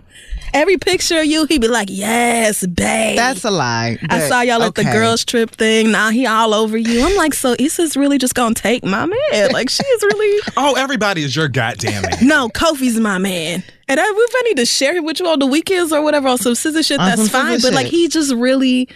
So you just, I y'all mean- really just gonna be hugged up and shit, just Oh, they all better than tweeting us. little cute things about how Okay. much he loves you and how fine you are. Anybody will be with Kofi, it is me. Okay. Okay? Because I have the strength and the stamina. No, I'm coming to Issa, woman to woman. Barbara, this is Shirley. What are some glow up famous girl moments that you've experienced over the past or since all this HBO magic and bestseller magic is like? What are some things that's been like, bitch, I am rich now. I'm a celebrity. Wow, I am famous. I mean, I don't fucking know, guys. This is just I don't pay attention, but stuff like that, I'm like, oh, he's popping, he's dope. It's a compliment, it's flattering, but it's also like this is all like Saturday, Sunday shit. And Yeah. what's the Tuesday one? Like I know my Tuesday, Wednesday life, and it is not popping. Yeah. So I mean, there's like I always cite President Obama. Like that shit was the best thing ever. Just having him like shout out the show and the soundtrack and. Oh, that was so crazy. And I remember like having my name in a rap song was dope. I've always wanted to be Yeah. in An album now. that is not after me. That has nothing to do Close with enough. me. Not even close. It's not even. I was so hyped because I was like, okay, I regret naming the character Issa. That was the dumbest shit I could have ever done. But I was like, oh, well, the positive thing is now people know how to pronounce my name. They don't say Issa. They don't say Issa. And then here comes this nigga who it wasn't even his fault. He didn't even do it. Somebody else was just like, he said it's a knife and spelled it that way. And And that's it. now it's a thing. And So now, now everything everybody is thinks it's Issa. now Issa. yeah. Niggas. So, I'm so I wish sorry. that were named after me. Thank you. The downsides to fame. I mean, if there's any consolation, 21 Savage is apparently very upset with Amber Rose right What? now. Why? Yeah. They were I doing don't know. so She well. posted some photo of him with some With him literal eating his chick nugget his Chick-fil-A. in his lap, saying he's mad at me. They probably didn't have Polynesian I was gonna sauce. say, and- or he didn't get his she high C promised. orange. So he's fake mad. yeah. I mean, You guys don't he's believe them grumpy. as a couple, and I'm so alarmed. Really? Why don't you think that it's real? Why do you? would I? Because she has a history of fucking with those types of niggas. Like that's a type. Unwashed? I mean, Wiz was Dehydrated? Wiz looked dehydrated. Okay, well, for a yeah, time, Wiz did look like his piss But- is solid yellow. but that love was real. That love was real. That child was real. I mean, well, yeah, all of that is valid and Dreams real yes, too. but Anyway, I just don't. No, And the lovely. 21 Savage thing. He just girl, right. He just feels like a teen. Like it would be like literally dating a teenager. that is something to do. But Right. Someone. How old is he? 22, I guess. Oh. I was gonna 21 say, yeah, Savage I was think his 21 age. was literal, right? And Amber is a crisp what? 38. Nuh-uh. Oh, I don't know. I didn't think that was. No, I wasn't being rude. Black women age really well. Let me Google. That it. was kind. And She's 33. I'm unnecessary. sorry, Amber. Oh, I didn't know that either. But that's, 33. What? So, That's like, a not, I solid- wasn't calling I can't her. believe Decade. Amber Rose is only a year older than I am. She just feels like she's lived Much a longer. life. Ooh, Yeah, yes. she's lived had a some life. experiences. That's My God. crazy. Well, I Getting believe in off them. topic. Yeah, Sorry. we are. So, but you really believe in this Amber Rose and 21 Savage thing, and I'm gonna let you have that. Okay. I just am Thank not you. with it. No, sis. Insecure comes back on Sunday. It does. You're letting the girls know that they can watch the first season free all kinds of places. Yes, which I that's loved. right. Yes, yes. Because You know, niggas was waiting. Yeah, I know. And people were threatening to bootleg it anyway. So it's like, you might as well just Niggas put will it out still there. do it. Yeah, no, they will. Give it away. Issa, and don't they make will. me steal your show. Like, niggas will tweet you, I will steal your shit if I have to. Like, okay. And that's fine. They can absolutely do that. But Sunday, starting at 6 a.m., 3 a.m. Pacific. That doesn't make sense. Yes, that's right. Yeah, it 3 does. a.m. Pacific. You can access the show for 24 hours for free. The first season. And then, of course, I always put people on the HBO free trial. Use an email. If you start like 4 weeks Y'all into know how to it. do this. Exactly. even know You do what- it for Y'all have Tidal, been right. for Apple Music. Netflix, everybody. You know what? Everything. It's gonna be way easier now for niggas to do this because we're skeptical. We were waiting for the girls to be like, "It's real good. Yeah. It's real good, bitch." So, all right, I guess. And I'm not still ain't sharing gonna my pay for HBO it until though. season 3. Like real. my God, Negroes. But yes, it's fantastic. Thank you. Are there any like special guests maybe that you can tell us that might pop up this season? There are. Well, Sterling K. Brown is going to be in this season, which I'm really Okay. excited Fun. about. And that came about just from him being like a genuine real nigga. I saw him at we were doing some Independent Spirit Awards event together, and we got to host it. And obviously, I was a fan just with all the work that he's done. And I thought he was just on some Hollywood stuff, being like, I like the show, put me in it. And I was like, okay. And then he followed up, He was before we were about to shoot, he was like, hey, these are my free dates. Give a brother a job. Yes, put me on your show. So we had the perfect character already for him, and he'll be popping up. And I heard there's this guy Dustin who's on on the first episode, maybe. a bit of that so first excited to have episode. him. He was so great and so good, and he's so fine. I love that scene. I won't give it away. Well, no, it's all in the previews and all that. So, but it was just so exciting to see somebody I know. Holy shit, really on Looking Issa all show. HBO glossy. Mhm. That was fun. He too. held it down. With Is the my Negro boyfriend lighting. from the first season who Molly Who are didn't you want to lying fuck about? with because he used Jared. to betray? Is he coming back? No, Jared won't be back this season. That's fine. I'll find him on my own. He's on CBS though. I think the actor Langston has a CBS show coming up. He said to throw that in there. Just for clarity. Stop calling him that. The man has a name. It's not Jared, girl. Last but not least, from my side, I just wanted to know how are things going, if things are going at all, with this Rihanna Lupita movie, Ooh. and what part am I playing? Yeah, because I'll take Corpse. Do not 2, forget to- Corpse 3, literally hotel clerk 8, Waitress. cleaning woman. You guys, this is Ava's ship. First of all, if that were my call, it would be done. It would be done. This is Ava's ship, and so what she says is happening is happening. Ava, I'm also a Game of Thrones stan. I hope you watched the premiere. It was great. I watched it. I love. We're gonna get to that later because that's odd. It is odd. I've I never love- seen You watched Game of it Thrones without- before. It was my first episode. You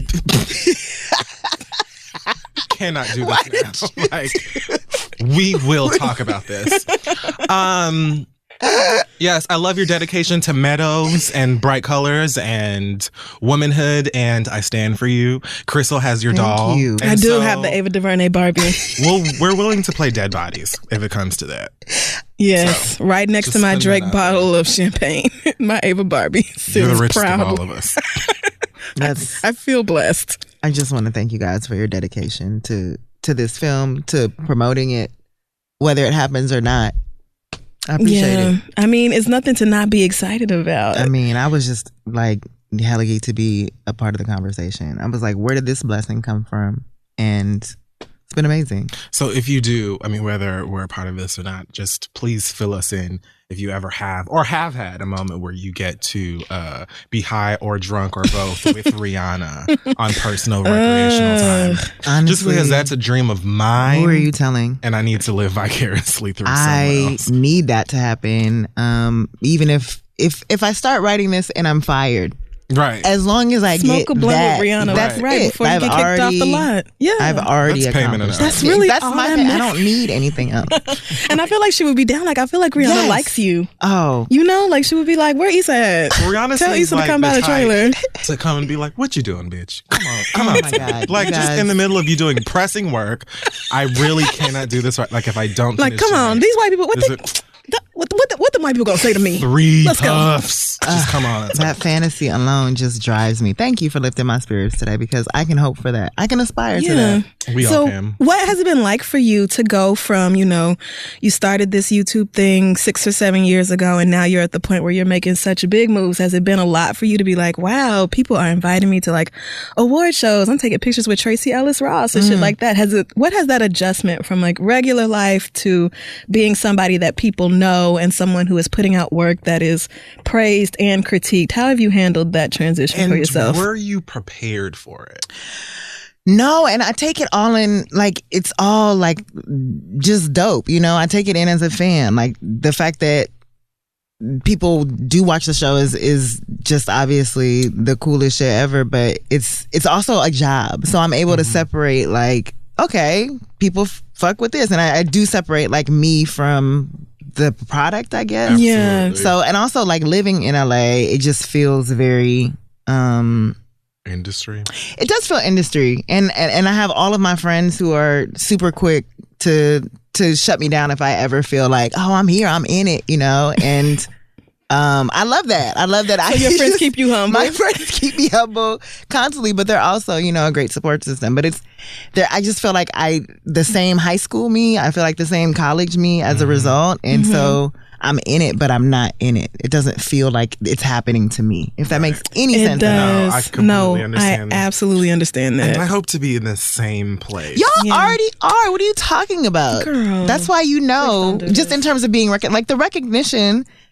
And you guys have heard you talk in the Sweetie. past, just even about like not being and not knowing what to say when people are like, "Oh my God, I love you so much, and I want to be your Oh friend." yeah, that is a little. It's I'll say off-putting. something. Like, I don't know what to say to that. Like, We're I'm garbage. So blessed. That's how I feel. To have people who pay attention to this stuff and care. But at Same. the end of the day, I'm going back uptown, and the rats are like, "Girl, you get out of my way. I'm eating." And that's how I feel because I still live in Inglewood. I'm still in the same. So it just when I see billboards, it's amazing. Yeah. But I'm like, oh, that's Your work. yes, Yeah. exactly. Yeah. You are Exactly. all over the That's so city. awesome. Like, you are right on 135th and Lennox. Here? Like, that picture of Yeah. you. Okay. Insecure. Yeah, no, I your haven't seen marketing team. anything up Shout out here. to your people, girl. You're all They over go the in. buses. Yes. And You're everywhere. That glossy skin and that Yes. that Oh, knowing you look slimming fine, thing. right? Just looking. I'm into it. Legs out. Well, thank you. No, you're everything. I'm so excited for this new season. I'm so proud of you and everything that you've accomplished. I don't want to take up too much more of your time. I know you got a lot more stuff to do. I appreciate y'all. But no, I get it because you're doing the promo tour and you probably done talked to everybody and their mama since you've been here. This like, was the most fun though. I think that we're gonna wrap man. up. Yeah. I just want to but- thank you again for coming by and for everything that you've done, for being an inspiration to me, years ago before I even moved to New York. And even now, Same. just seeing how much you've accomplished and knowing that there's so much more in store for you. I'm so proud of you and I cannot wait to guys. see what you do next. Thank you so much. Thank you for coming by our little raggedy show. Shut Yes. up. Thank you for having me. The feeling is mutual. I wish y'all nothing but success and I appreciate y'all. Watch All right. Insecure on Sunday. That's July 23rd, Yeah. Yes. What season time? 2. 10:30. 10 to the 30. I will be there. Don't forget hashtag insecurity too. And I'm doing my live tweet and shit again. Yes! Your girl is back. So I cannot wait Watch for you out to for see these this episode. tweets. You are going to die. And actually, the people sent an email saying if you want to watch it, they'll send you a link. So I didn't Anytime. get this email, but I watched Love and Hip Hop Hollywood 3 weeks ago.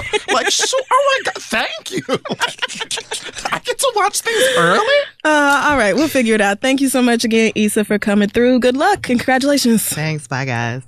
Hey guys, today's episode of The Read is being brought to you by Talkspace.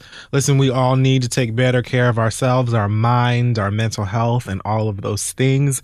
That's why today's sponsor, Talkspace, the online therapy company, makes it easy to connect with a licensed and experienced therapist handpicked just for you for as little as $32 American a week. Using Talkspace, you can send your therapist a text, audio, and video messages whenever you want, or even do a live video chat. So there's many ways that you can speak to them about whatever it is that's going on. You may be tired of it, all you crazy people at work, your man getting on your nerves, the family getting on your nerves. Maybe you've got a green discharge you don't know how to get rid of.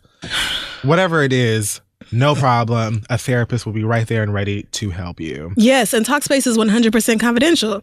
So if you do have an STD and maybe you don't want the world to know about it, 5 years afterwards, you can confide in your therapist. They are not allowed to tell anybody. You can even remain completely anonymous if you want. To sign up or learn more, go to Talkspace.com/READ. And as a special offer just for y'all, you can use coupon code READ to get $30 off your first month.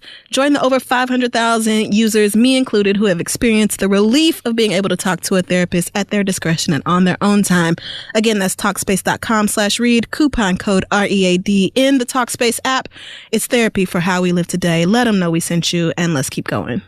All right, we're back. It's time for listener letters. Sure is. Send your questions to asktheread@gmail.com. There is a Game of Thrones question, which I feel highly qualified to talk about now. Oh, yeah, because you've watched a whole 60 minutes. One whole episode. And so this comes from Marissa. She says, Crystal, since you watched the season premiere, what are your thoughts on this show? I guess we already talked about that. Yeah. Will you watch more in the future? Oh, Kid Fury. What were your thoughts on the premiere? I guess we already did that. And who do you think will end up on the Iron Throne? I personally think it will be Sansa, but Arya in that first scene is my bitch. Thank you guys. Love you and your content. Who's going to end up on the Iron Throne? I think it's Khaleesi. There's no way. That's what we have wanted. I think so many of us have wanted that since the beginning, and they go out of their way to do what we don't want. So if maybe they'll be like, here, the show's ending, and for one time in the whole history of it, we'll be nice to you. We'll give the fans what they want. But hey, many of fans probably don't want her to be in the throne. She's done some dumb shit over the years, so maybe not. If I had to guess, I would say I'm either going with Sansa as well. Mm-hmm. Or maybe no one. Really? Maybe they will murder everyone. Okay, so Sansa, Tyrion, who is the dwarf. Yeah, I know Tyrion. And he showed up with Khaleesi. And Cersei's brother. Okay. All right. Context clues. I mean, I figured it out because all of her children are dead. So I took the next Who best else? guess. Right. Good point. So the brother she's not sleeping with. The brother she hates. I really don't see Arya being queen. I don't even think that she would ever want to do something like that, but I do think she'll probably kill Cersei. Mm-hmm. And I don't think Jon's going to sit in the Iron Throne. That would be very sweet. I don't know, man. I can't call it. Game of Thrones is really hard to predict. Mm-hmm. I can see many, many scenarios. One of them being Sansa, just because she was in King's Landing. She was in that castle for so long, being like raped and mistreated and acted. So it would be kind of poetic justice for her to be the queen. Then part of me kind of feels like maybe in the world where Game of Thrones is kind, Daenerys will be queen and Jon Snow will be her Kingslayer. I don't know what those people are called. Her wig is way better than Cersei's. Way, way better. That wig has had defining moments over the years. I bet it has. Like, it's done a lot. Well, I mean, her outfits were amazing. That leather coat thing. Oh, no, She's that wasn't iconic. hers. But that little fitted outfit, whatever that was. Whatever she showed up. Looked amazing. Yeah. Yes. No, it looked so great. And I was not at all distracted by Ed Sheeran. In fact, I did not notice that was him. He blended as soon right as I in. heard the singing, I was like, that's Ed Sheeran. I said, well, this is jazzy. What is this? But I knew he was going to be in it because I remember seeing the reports about him doing it. Yeah, And I was like, months that's ago. so perfect. But he looks just like the rest of them pale, round-faced white people. He looks just like them. So nice. White people were so upset over Ed Sheeran being in this episode. And I'm like, why though? it was one scene, I think, and he yes. blended right in. He was in there for like 2 seconds. He had maybe like 3 or 4 lines. Yeah, it wasn't like, oh, honorable Ed Sheeran, deliver this monologue. Fits so perfectly with everything that was going on. I mean, truly, I thought it was great. If you're into those like medieval fantasy type things, it's like that's their weight in the water, I guess. Like, that's all that they would do when they're not killing each other. That's and their eating weight stuff. in the water. They would, I mean, not that song. Like, I don't know what the fuck they were singing. But that's what they would do. They would sing songs, like, for morale. So it made perfect sense to me that they would get, yes, this pale white man who looks like he would be up He there. looks like them. And he looks just like them. Have him sing. I thought it was cute. Yeah, no, it wasn't bad at all. So thank you, Marissa, for that question. Our next question comes from, let's see. Oh my God, please no fluids. Okay, no fluids. So I'll do this other one. This one's from Melissa. It says, first, I just wanted to tell you both how awesome I think you are. Fury, I've been a fan since YouTube, and Crystal, I've been a fan since I first heard you speak. Thank you, girl. Work. You're both hilarious and always inspire me to be better. Kid Fury, my question is for you. A couple episodes ago, your read was about people not matching your wave and kind of half-assing themselves through things and claiming to be artists, producers, etc. without doing the work. I have to say, it touched a nerve with me and I could not agree more. I was just wondering, though, as someone who suffers from anxiety and is artistic but goes through periods of incredible efficiency and productivity, then really low periods where I don't want to leave my house and I'm crying in public, how do you manage your anxiety with your hustle and how do you produce when you feel like you're crumbling? Sometimes I worry that in my low periods, I am faking the funk and not doing as much work as I should. I guess everyone needs to take breaks sometimes, but I wonder, how do you know if you actually need a break versus whether you're just getting in your own way? Thanks and love you both, Melissa. I think you have to know how bad you want it. You have to know what you're capable of. And you have to be honest with yourself. And I think those things help you kind of discern when you're in a moment where it's like, okay, bitch, shake it off and get back to work. But at the same time, I think it's really important to give yourself a break and not be nice to yourself. Yeah, and not be so hard on yourself. Like, everybody, regardless of whether you're a business owner or, you know, you're running a service of some kind, or if you just work at 7-Eleven, everybody has days where they don't want to be fucked with. They don't want to talk to anybody. If you have clinical depression or you just, you know, experience anxiety from time to time or whatever it is, no one is always happy. Everyone has moments where they want to be alone and left the fuck alone. So I think that it's important and it's necessary as a creative person, especially, to acknowledge when it's like, all right, this is too much. This is a lot more than I'm used to or I can really maneuver through right now. Let me take a break. All right, let me have maybe a cocktail or let me go run real quick, do some exercising, whatever it is that you can do, as long as it's something healthy to distract yourself from it for a bit. Do a little bit of mental maintenance and then dive right back into work, because I won't be as efficient in work that I'm doing if I'm trying to work while my mind is rattled with a whole bunch of other shit. So luckily I can. Not everybody has the opportunity to just be like, girl, not today. Not everybody has that. Niggas gotta go to work. Right, exactly. It depends on what it is that you're doing. But, you know, many times if I'm just like, girl, it's not gonna happen today, I would just kick back, take a break, try again the very next day. Because I still have moments where, like, every day, if I don't do shit, even if it was lovely not doing anything, I still hear my daddy saying, if you look back at the day and you didn't do shit productive, it was a wasted day.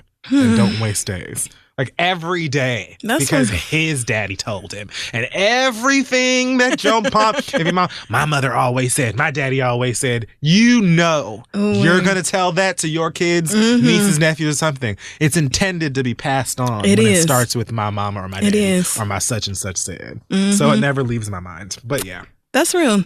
I think that is probably the same thing I would say for the most part, other than, you know, just don't beat yourself up if you're not churning out content or whatever at the pace you want to. Life happens. Shit happens. Right. Sometimes you go through shit, you know, and you get distracted or derailed. Just pick yourself back up and keep moving forward. You don't have to be where you want to be right now. Right. But, you know, it's little tiny steps that add up to you really getting somewhere with your life and doing what you want to do.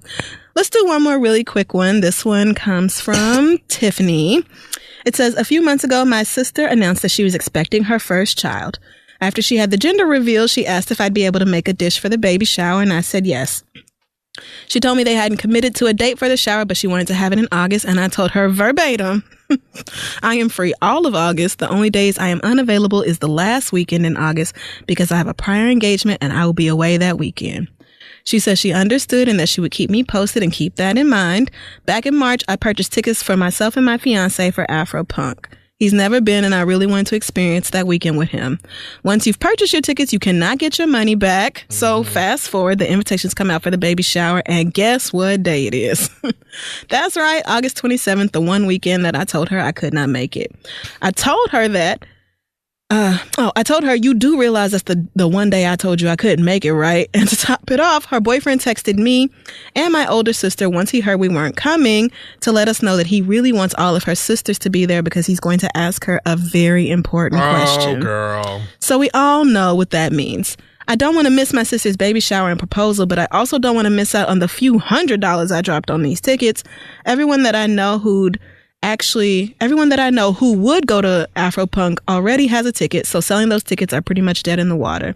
Should I lose that money and go to the baby shower even though I told her that was the one weekend I couldn't make it? Or should I carry my ass on up to Brooklyn and see SZA and them like I planned to? I'm lost. Please help. Thanks, Tiffany. Honestly, I would go to the baby shower and be pissed. I would not. Girl, I told your black ass the one weekend I cannot make it is the last one in August, and you booked a venue and planned a party for that day anyway? Why? Well, I guess, first of all, I did not realize people plan their own baby showers. I thought somebody else did it. I didn't know that either. Which may still be the case. Like, maybe somebody else planned it and they just booked it for the 27th, and she was like, oh, okay, whatever. You know, I don't know if she just forgot that her sisters couldn't make it, but sis. The proposal really pushed it over the edge for me because Afropunk is every single year. SZA performs she's going on tour. Like, you'll have opportunities again. I think I would probably want to be present for that if I knew it was going to happen, because that hopefully will only happen one time. I mean, well, one of our other sisters can get on Instagram Live and I can watch it right there. Oh my God, congratulations. It depends. I mean, yeah, if you are okay with missing, I will say this. That is something, like I said, it's like it should be a once in a lifetime thing. You know, if you don't give a fuck about missing that, then definitely just go to Afropunk. But if you feel like I really want to experience this because of that, then I would just drop the tickets. I mean, I get that.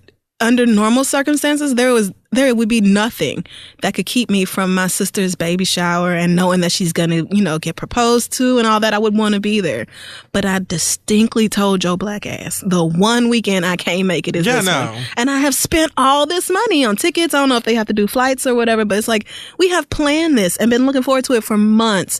So no, girl, I will not make it to your baby shower. I will absolutely have a gift there, and I will see you when I get back. Can't wait to see your ring on the gram, but I will not be in attendance because I fucking told you. Why? Why did you book it that date anyway? For you and your other sister. Apparently the other sister is going to Afropunk too, and so she's in her feelings like, why would you pick a date when you knew two of your sisters was not going to be able to make it? Why would you do that? That's what I don't get. So no, I wouldn't go. You'd have to just get over it. I think both of those things are fair. I mean, it's real. I don't want to miss family moments. Like, I still beat myself up all the time because the last Christmas before my grandmother died, I did not make it to Houston to be with my family because I had to work, and I really beat myself up about that all the time, that I didn't just say, fuck this job and go be with my people, for the holidays. But girl, you knew that I could not make it on this day, and you still scheduled it for that day. And I've already spent money that I cannot get back. I don't know your sister or who she's getting married to or any of this. So you really have to weigh out how much all of this stuff means to you. Mm-hmm. But yeah, that's a personal decision. Just because of the type of person I am, I know that I would probably be bummed because I'm missing it, but I would be pissed at the same time because of why I'm missing it. However, I mean, don't come to my baby shower with an attitude, though. Yeah, no, I wouldn't. No, that's what I'm saying. I wouldn't go to your baby shower with an attitude. What I'm saying is, even if I didn't go, I would still be kind of sad that I'm going to miss it. But then I would still be mad that I'm missing it because I told, you know what I mean? Right. So I will say that even if you don't go and you do go to Afropunk, I don't think your sister has the right to be in her feelings about it. I don't think that anybody should be able to. Nobody can be mad at you for that, right? At all, for even if you don't get your ass on FaceTime or whatever, because you did specifically say that y'all were not going to be able to make it at that time, and you've spent hundreds of dollars on it. So to say, like, no one can say anything to you about it if you do decide to go. I'll say that. That's real. So no one can judge you if you say that, because I already told that bitch the one time I can't do it. And you was like, August 27th, sounds good. Book the venue. So, you know, now she's paid for a venue, so you lose the deposit if you change the date or whatever. So that's so I guess we both saving our money. You gonna be at that baby shower eating peanuts and them little soft mints, playing games when niggas done smashed a Snickers into clean diapers. Talking about those I games could be are so at Scissor disgusting. right now. Ugh. I don't know who invented baby shower games. White people. I like the one, nigga made a doo-doo game. I like the one where you cut the string however long you think will wrap around the mother's belly. That one's fun. The paperclip one is fun. I don't know nothing about nothing. Or not paperclip, clothespin. The clothespin game. I went to one baby shower in my whole life for my auntie when she was pregnant and last. They made me eat baby food. I never did anything else, and I won't probably go to another baby shower again unless it's yours. I mean, well, absolutely, but I have been to so many. I feel like they were, because you're a woman. I mean, yeah, and literally every baby shower I went to, except my best friend when she was like, no, my husband will be here to get my things. Right. It's a woman thing, but even as a young girl, my mama would take me to baby showers at the church and stuff every other weekend. Like, we just go to baby showers. So I've been to a lot. And the clothespin game is one where everybody starts off with clothespins, but you get to take somebody's if they say the word baby, which, you know, of course, naturally happens a lot in a shower. That sounds like that convoluted ass game that Rose made up on Golden Girls when Dorothy was like engaged or something and everybody had hearts all over their shirts. But then if you say love or something, you get your heart taken away? No, the game, it was similar to that where you lose a heart, but it didn't, the rules didn't make any sense. So nobody played it. Right. Because Rose, everybody was annoyed. Oh no, niggas get real crazy about the clothespin game. I've never even. Me and my cousins have gotten into fight. Like, no, because I said bae, but I didn't finish it. Give me my clothespin back. Niggas be. It's real because you win, you know, whatever little shitty prize is waiting for you. Competition. I mean, you really go for cake and punch and to watch this big pregnant bitch open all these pictures, all these presents and be like, thank you so much. I'd rather have a push party. I guess it's the same thing. Well, I have never heard of push parties. I've heard of push presents, where your husband or baby daddy buys you something because you gave birth to his child. Probably your husband. No. Well, I mean, I'm saying if you have one or the other. It's either a husband or a baby daddy. Yeah, but baby daddy's buying you gifts. Push baby daddies be like, I'll be buying 4 months with a pack of Pampers. Right. TTYL. Maybe. Depends if it's on sale at Target. Well, yeah. This show. Whether you decide to go or not, I don't think that you should feel bad regardless of what your choice is.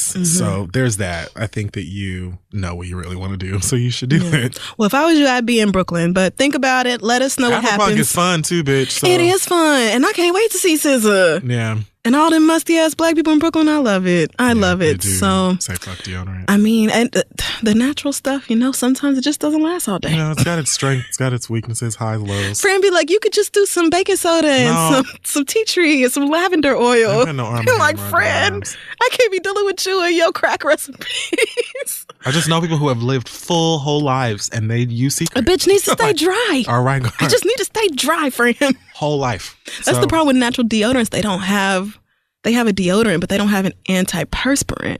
So you don't smell bad, but natural. You sweat everywhere. I don't want to smell natural. Like, I don't want to smell like nature. Just because, you know, whatever. Health or whatever bullshit. Fuck that. I could die tomorrow. I'm not going to be musty when it happens. All right. Send your questions to asktheread@gmail.com and we'll be back. Thank you again to Squarespace for supporting this week's episode of The Read. It's time to make your next move. So start by making a website that you can count on. You can create eye-catching online things with their platform that'll bring your ideas to life. Yeah. You love how I did that. I do. You even get a unique domain, an absolute necessity that will strengthen your brand and make it easier for visitors to find you. As we said, go for the .com. And with Squarespace's award-winning templates, creating a beautiful website is a simple and intuitive process. We use Squarespace for this is The Read, as well as our individual websites, Crystals.com. It's just so easy. TheKidFury.com. It's really easy to make it look sexy, and really you don't even have to know like basic math. No, you really don't. It's really useful. You can add and arrange your content and features with just the click of a mouse. Everything's right in front of you, and it's great. It is. Squarespace gives you everything you need to launch your online store. If you need to sell any of the various Instagram products, Skip Fury is constantly telling us about. Squarespace will help you grow your business. And best of all, they have award-winning, round-the-clock online customer support that can help you with any problem. They're your very own little IT department. So go ahead and make your next move by starting your free trial today at squarespace.com. Enter offer code READ to get 10% off your first purchase. That's offer code READ, squarespace.com. 10% off your first purchase. Make your next move with Squarespace in the Read, and let's finally wrap up this show. So we're back, and it is now time for the Read. Man, and apparently we've cussed out R. Kelly on this show before. Somebody reminded me earlier. They were like, you've done this. We've been anti-R. Kelly for quite a while. Yeah, but like, I don't remember what the last news story was that made me go off on him, but this one's bad enough. Who even knows? Yeah. Okay, well, before we even do that, I just very wanted to quickly say to Michael Vick, yes, please do this. Please do this. Sir, I don't know what takes place in the sunken place. It just seems like darkness from what I saw in the film. But I hope you can get out there and you can get out of there as quickly as possible. Not sure who placed you down there. Maybe you did it yourself. But to be someone, a black man in sports who went through what you went through with the whole dog bullshit that you was doing and coming back now and basically trying to say that this man who is working hard for niggas like you to get a point across and use the platform that he has to do that. And your response to how he should, I guess, infiltrate the NFL again. Yeah, how he can get a job.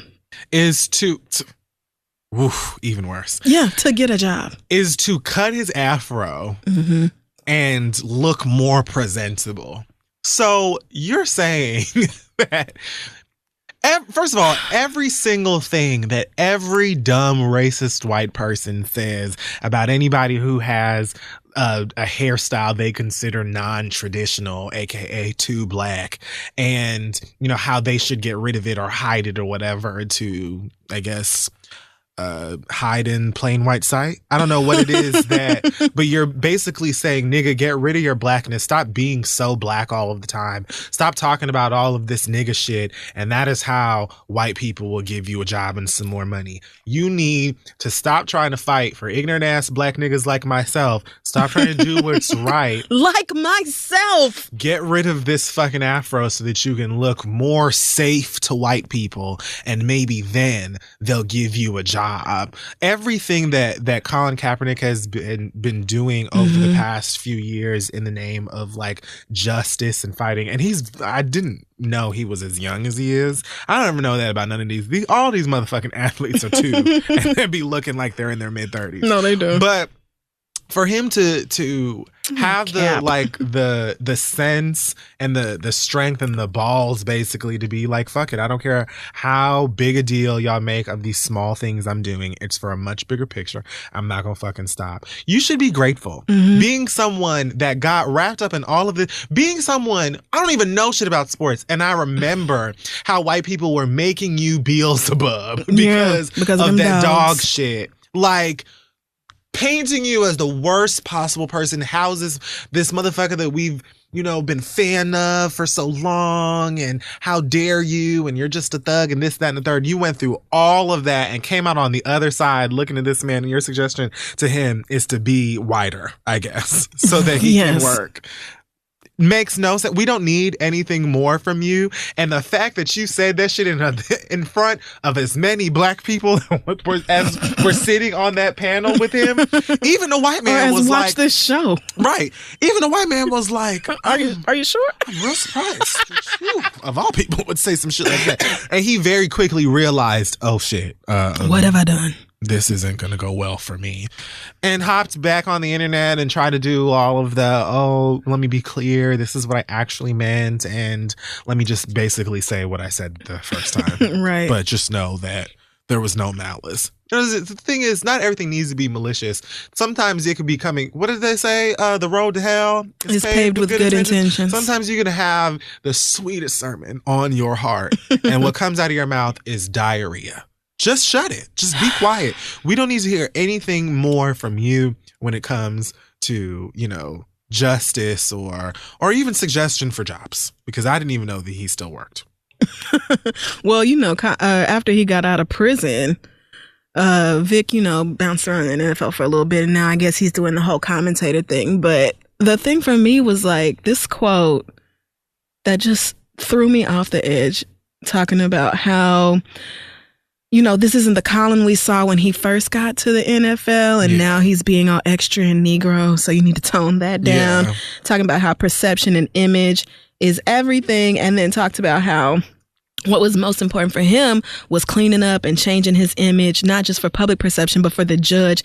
And everything I was about to get involved in, it was a difficult process and one that I didn't like, but it was one I had to accept. Well, you were in a load of trouble. You were in a lot of legal trouble, my guy. And you probably had plenty of white people who don't give a fuck about your blackness or even think about these things. Tell you, take them goddamn braids out your head, cut that shit off, wear some cologne, nigga, and some button downs. Yep. And we're going to wipe this whole thing up because we're trying to help you.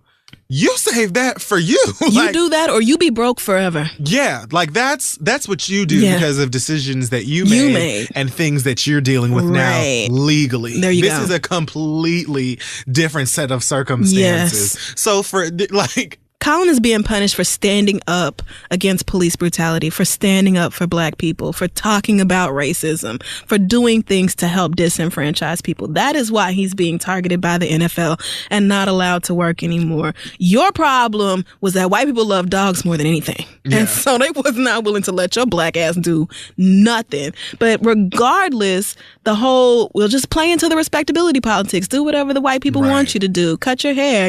Don't be out here with afros and cornrows or whatever else. Like you make them feel nervous and scared. White women want to look at you and feel at ease and be like, oh, he's cute. Da, da, da. Like that doesn't help anybody. Asking someone to deny their blackness or to deny their passion for the injustices that people of color face in this country every fucking day is just so damn stupid.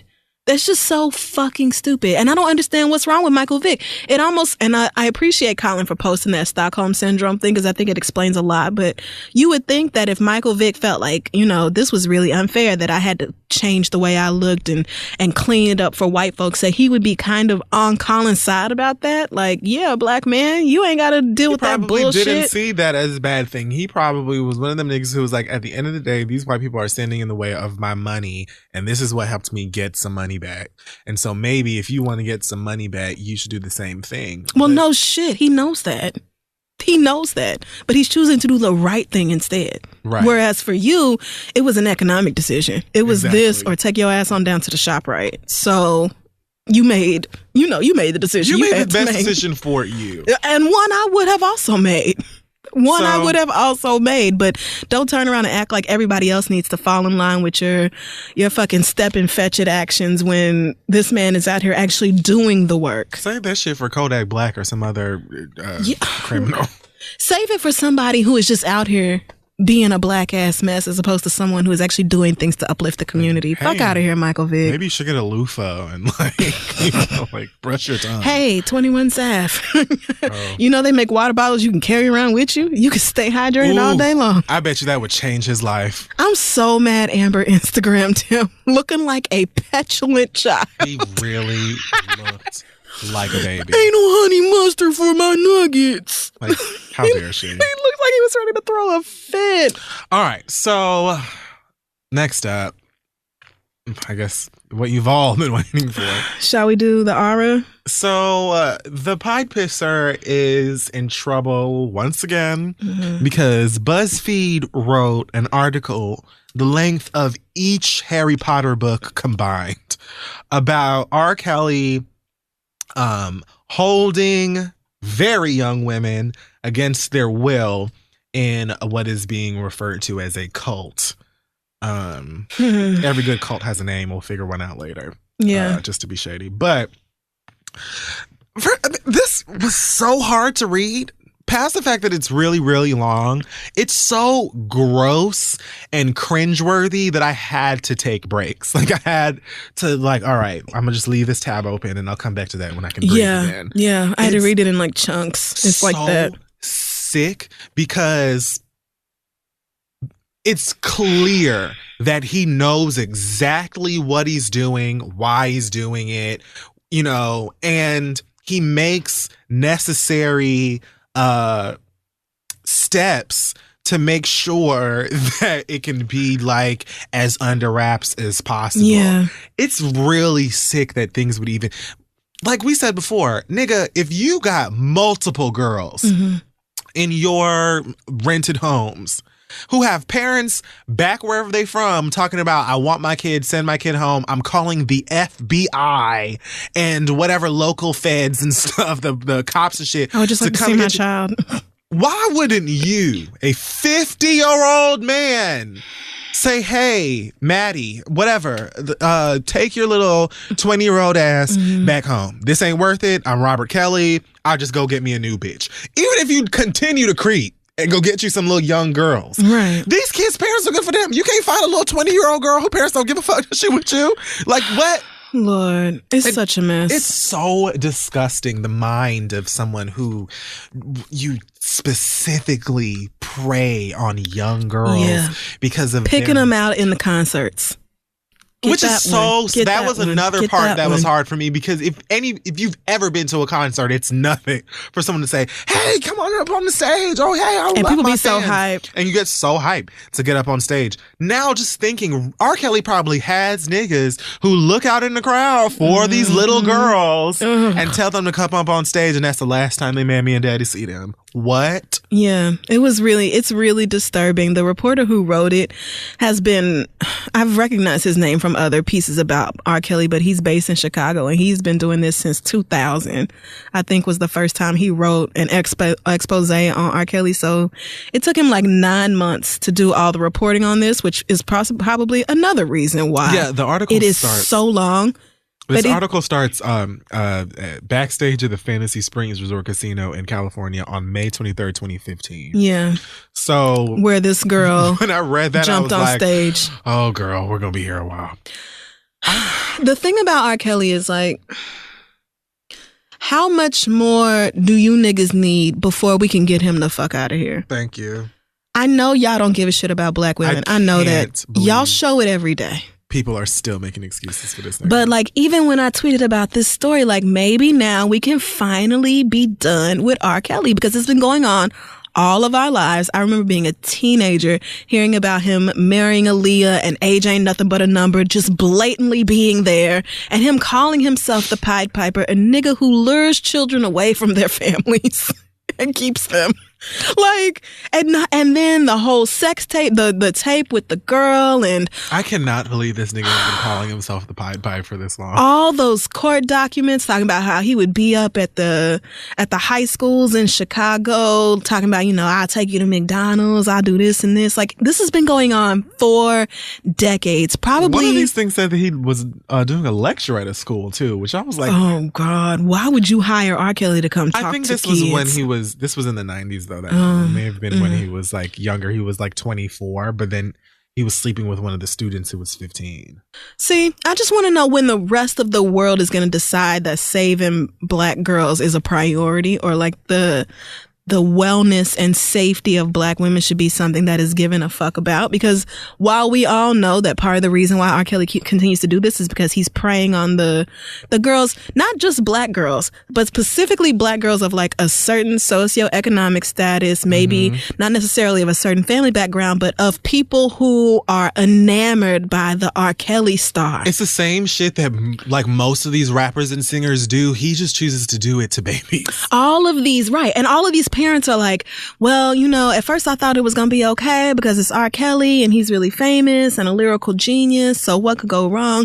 And then other parents are like, well, I just, you know, I heard about all the stories, but I figured, you know, she would be fine as long as he was always, you know, one of us, the parents, was always with her whenever R. Kelly was around. And I'm like, Sis, do you understand that it's not just R. Kelly sleeping with these girls? It's a which is bad enough. Yes. That would be bad enough. Fine. But you are, first of all, using your star power in a situation where you are creating dominance over someone and using that influence, that recognition, that fame to make them want to do things they probably would not ordinarily do if you was just regular old R. Kelly who busts his tables down at Applebee's. Yes. But you are R. Kelly, the star, so that's one thing. But then it's a series of manipulation tactics. You take away their phones. They're not allowed to call or text their families. They get some burner phone, I guess, that's laying around the compound that they get to keep in touch with people every now and then. This girl, I think she's texted her parents twice in the past 7 or 8 months, once on Christmas and once on Mother's Day. Talking about Happy Mother's Day from me and Rob. Bitch, I will come there and split his whole fucking head open. What you mean Happy Mother's Day from R. Kelly? The Rob who took you from us and has you living in his house being his fucking sex servant? The Rob that's older than me?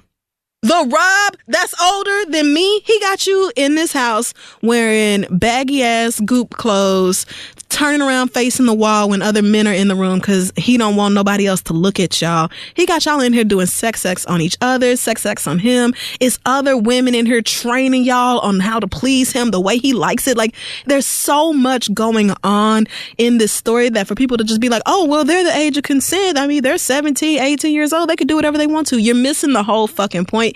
He is targeting and preying on these girls for who they are. And it is not okay. And at some point, you niggas have got to let go of step in the name of love or whatever the fuck else and say black girls matter more than this.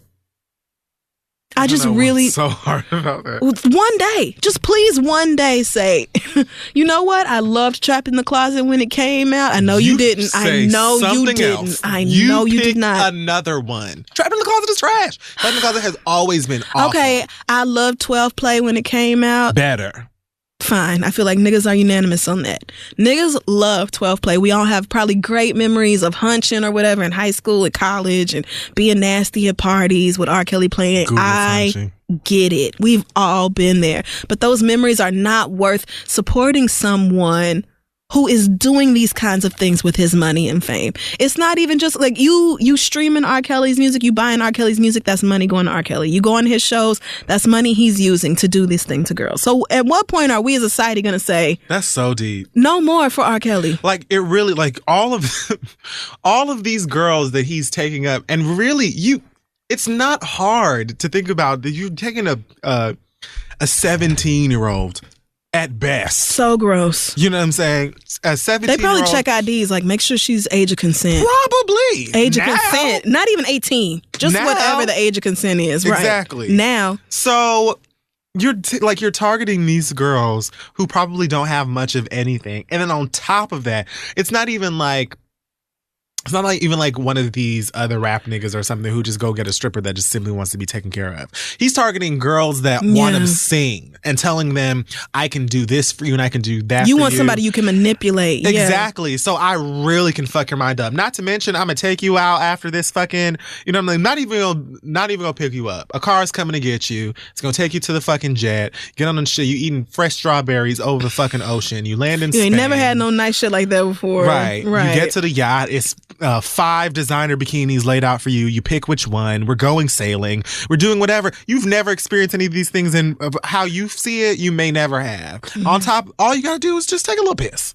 Like, grown women would do that. Kids, it's not surprising to me at all that so many children or so many young girls would be enamored by him. Falling for this, yeah. Or, you know, not only to the point where I'm ready and willing to do this, but also I'm gonna get on TMZ and tell my daddy to back the fuck off and leave me the fuck alone.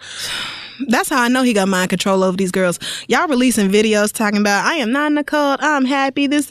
Nothing's wrong, everything's good. Okay, girl. Okay, so are you in Atlanta? You're in Georgia now, or where are you? I don't want to talk about that. Oh, okay, so are there other girls, or, you know, how's this? Oh, I don't want to discuss that either. So everything's hunky-dory, nothing weird is going on, everything's fine, but you pleading the fifth. He's calling y'all baby, and y'all are calling him daddy, and y'all have to ask for food and ask to go to the bathroom.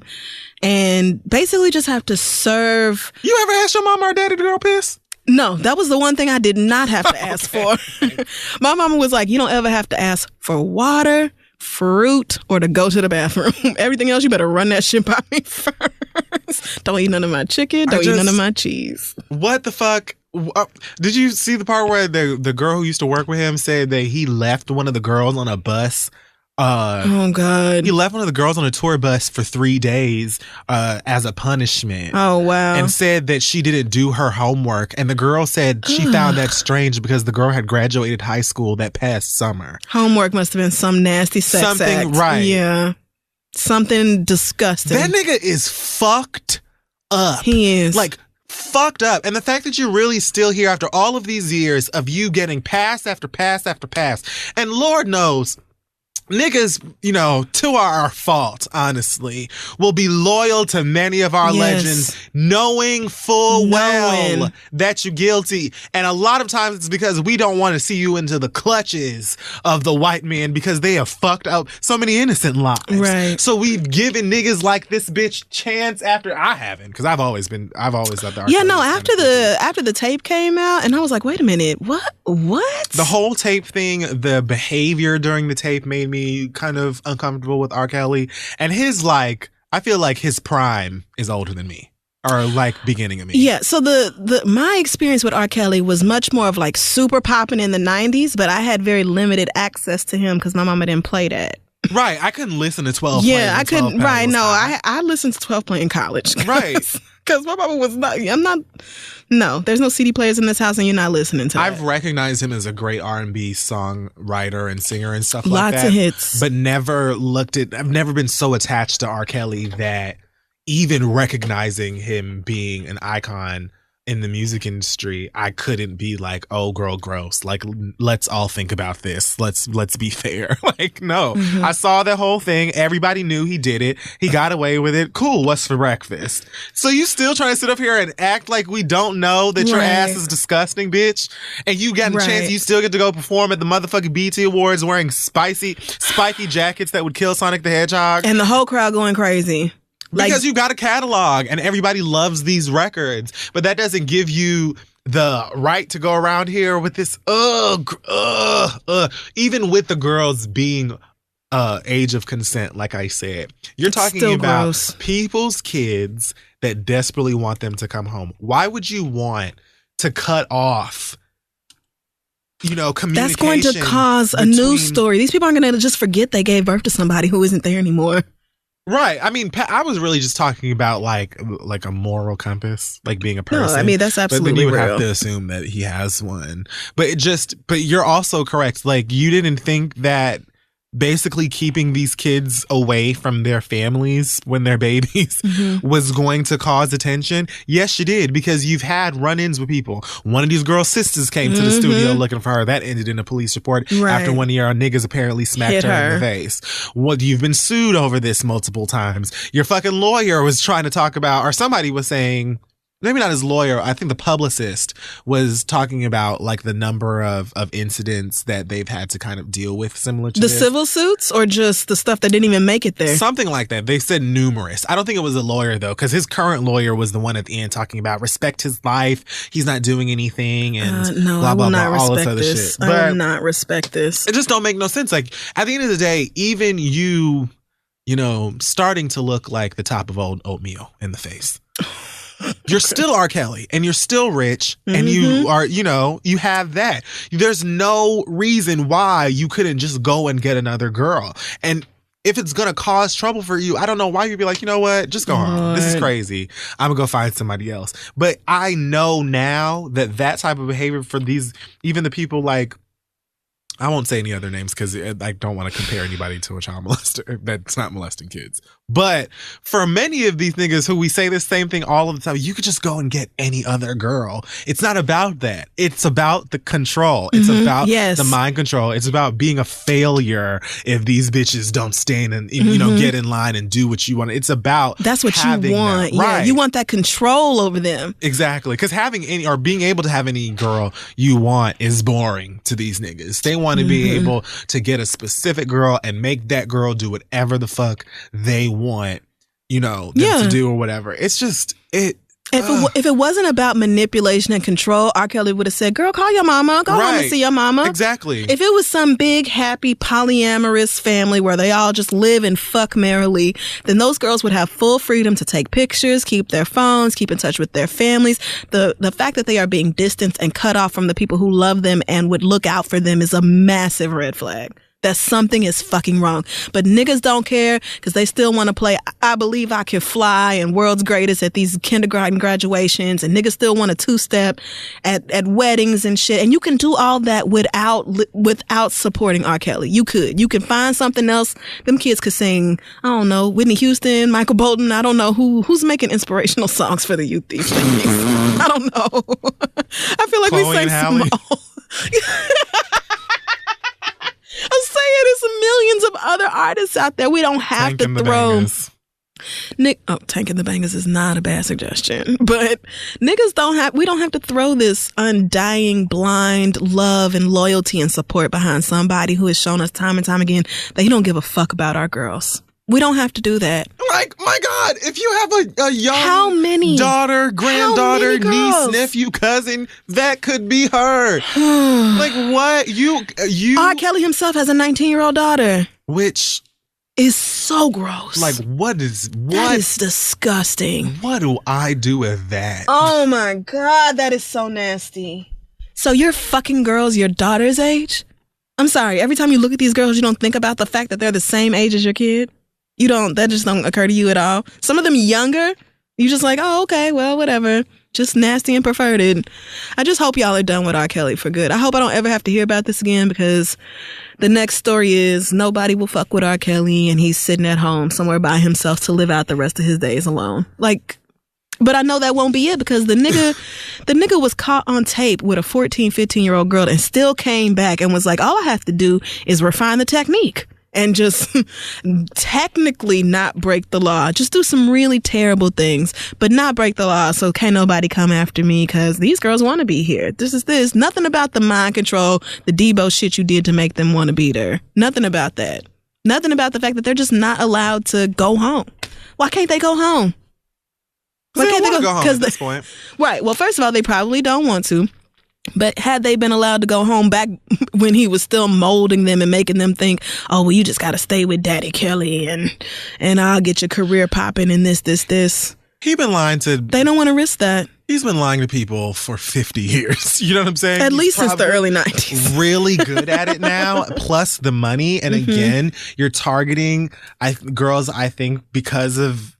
You're targeting these girls because of them being naive, and you're introducing them to a life. You're making sure that you keep it from their parents because you know you doing some shit that's wrong, or if you haven't done it yet, you're getting there. And so you make sure it's all under wrap. By the time, things get to a place where the parents are calling the feds and shit like that, you've been having the time of your motherfucking life, getting fucked, eating crab, doing whatever. And besides whatever these little weird, creepy punishments are, a lot of these girls probably genuinely don't feel like there's anything wrong with what's going on because they don't know shit. They never got the chance to really know shit. And that's why you would never do no type of shit to a grown ass woman. You could not even know 26, 27-year-old girl. They'd be like, am I really finna sit in this bus for 3? This nigga must think he's crazy. Yeah, no. You can't manipulate grown women who have life experiences and jobs. Not all of them. Not all of them. It's not going to be as easy. It's not as easy. Right. You can get a young girl, teenage girl, to do pretty much anything, especially when you're rich and famous and they've been listening to you all their lives. And then on top of that, they want to sing. And they have a dream, and R. Kelly says he'll help. You just come here and I'll take care of everything. You ain't got to work. You can come stay in the house. Just follow my rules and I'll help you with your career. You creepy old It is bitch. Fucking nasty. I don't want to know what goes on behind those doors, but I'm sure it's some sadistic, disgusting shit. And can we be done with R. Kelly as a culture, as a group? Can we just say no more? No more money, no more support. BET, don't call that nigga for nan other awards show. Lady Gaga, I don't know what the fuck you was thinking, but no more collabs with the Pied Pisser. And the song was called Do What You Want with My Body. Do what you want with my body. Just, and at first I was like, is R. Kelly singing this to a grown woman? But, you know, anything for that white dollar. I don't know. No wonder he It's said just, yes. it's disgusting and terrible. And I just hope that finally we can be done with this whole situation. Because honestly, I'm tired of R. Kelly's name still coming up in this context. I'm tired of this whole conversation. It's been going on literally for as long as I can remember, this whole conversation about him. So I'm just over it. Well, Furthermore, I want to say a quick fuck you to Madame Tussauds for that white woman that they constructed and called Beyonce. She truly looks more like a mix between Khloe Kardashian and Lindsay Lohan. Beyonce, sweetie, I'm so sorry because you have never been built like this in your life. You have never had skin this white. Have you seen this photo? I did. It's not even just like, yeah, Beyonce lives for a good blonde wig and all this, but it's never just solid. Like, Mama has colors going through it. There's highlights and things. Y'all just put a white woman wig on top of this white. It does not look like her. And then you look through all the other wax figures of Beyonce and none of them look like her. And then Kylie Jenner has one and you cannot tell the difference between the two of them. Well, that's because Kylie Jenner is mostly wax. Right. No, and I understand. Like, if you are a sculptor, the surgeon sculpted your face, another sculptor sculpted your face, you know? It's like you following a blueprint, you know? It's kind of like connected the dots. I understand. But a lot of those wax figures look like those people. And just for some reason with Beyonce, y'all continue to fuck it up.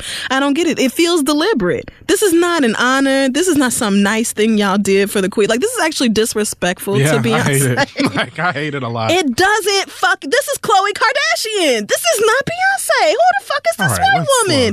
No. Khloe Kardashian could never. Well, no, she whoever that never. white woman is. But that's who this is supposed to be. It has to be. That cannot be. It doesn't even, the face does not look like Beyonce. Everything else could be wrong. That just is not her face. And that's the whole point of this wax museum is, wow, you know, these look just like my favorite celebrities. But if you walked up on this Beyonce, you would have to be like, Beyonce whom? Like, this is not Giselle Knowles Carter. So fuck you, Madame Tussauds, for that garbage ass wax figurine of the queen. Please do fucking better. Also, fuck you, Madonna, for calling Whitney Houston mediocre back in the 90s. Now listen, my girl Whitney may not have ever been one, you know, for a choreographed routine.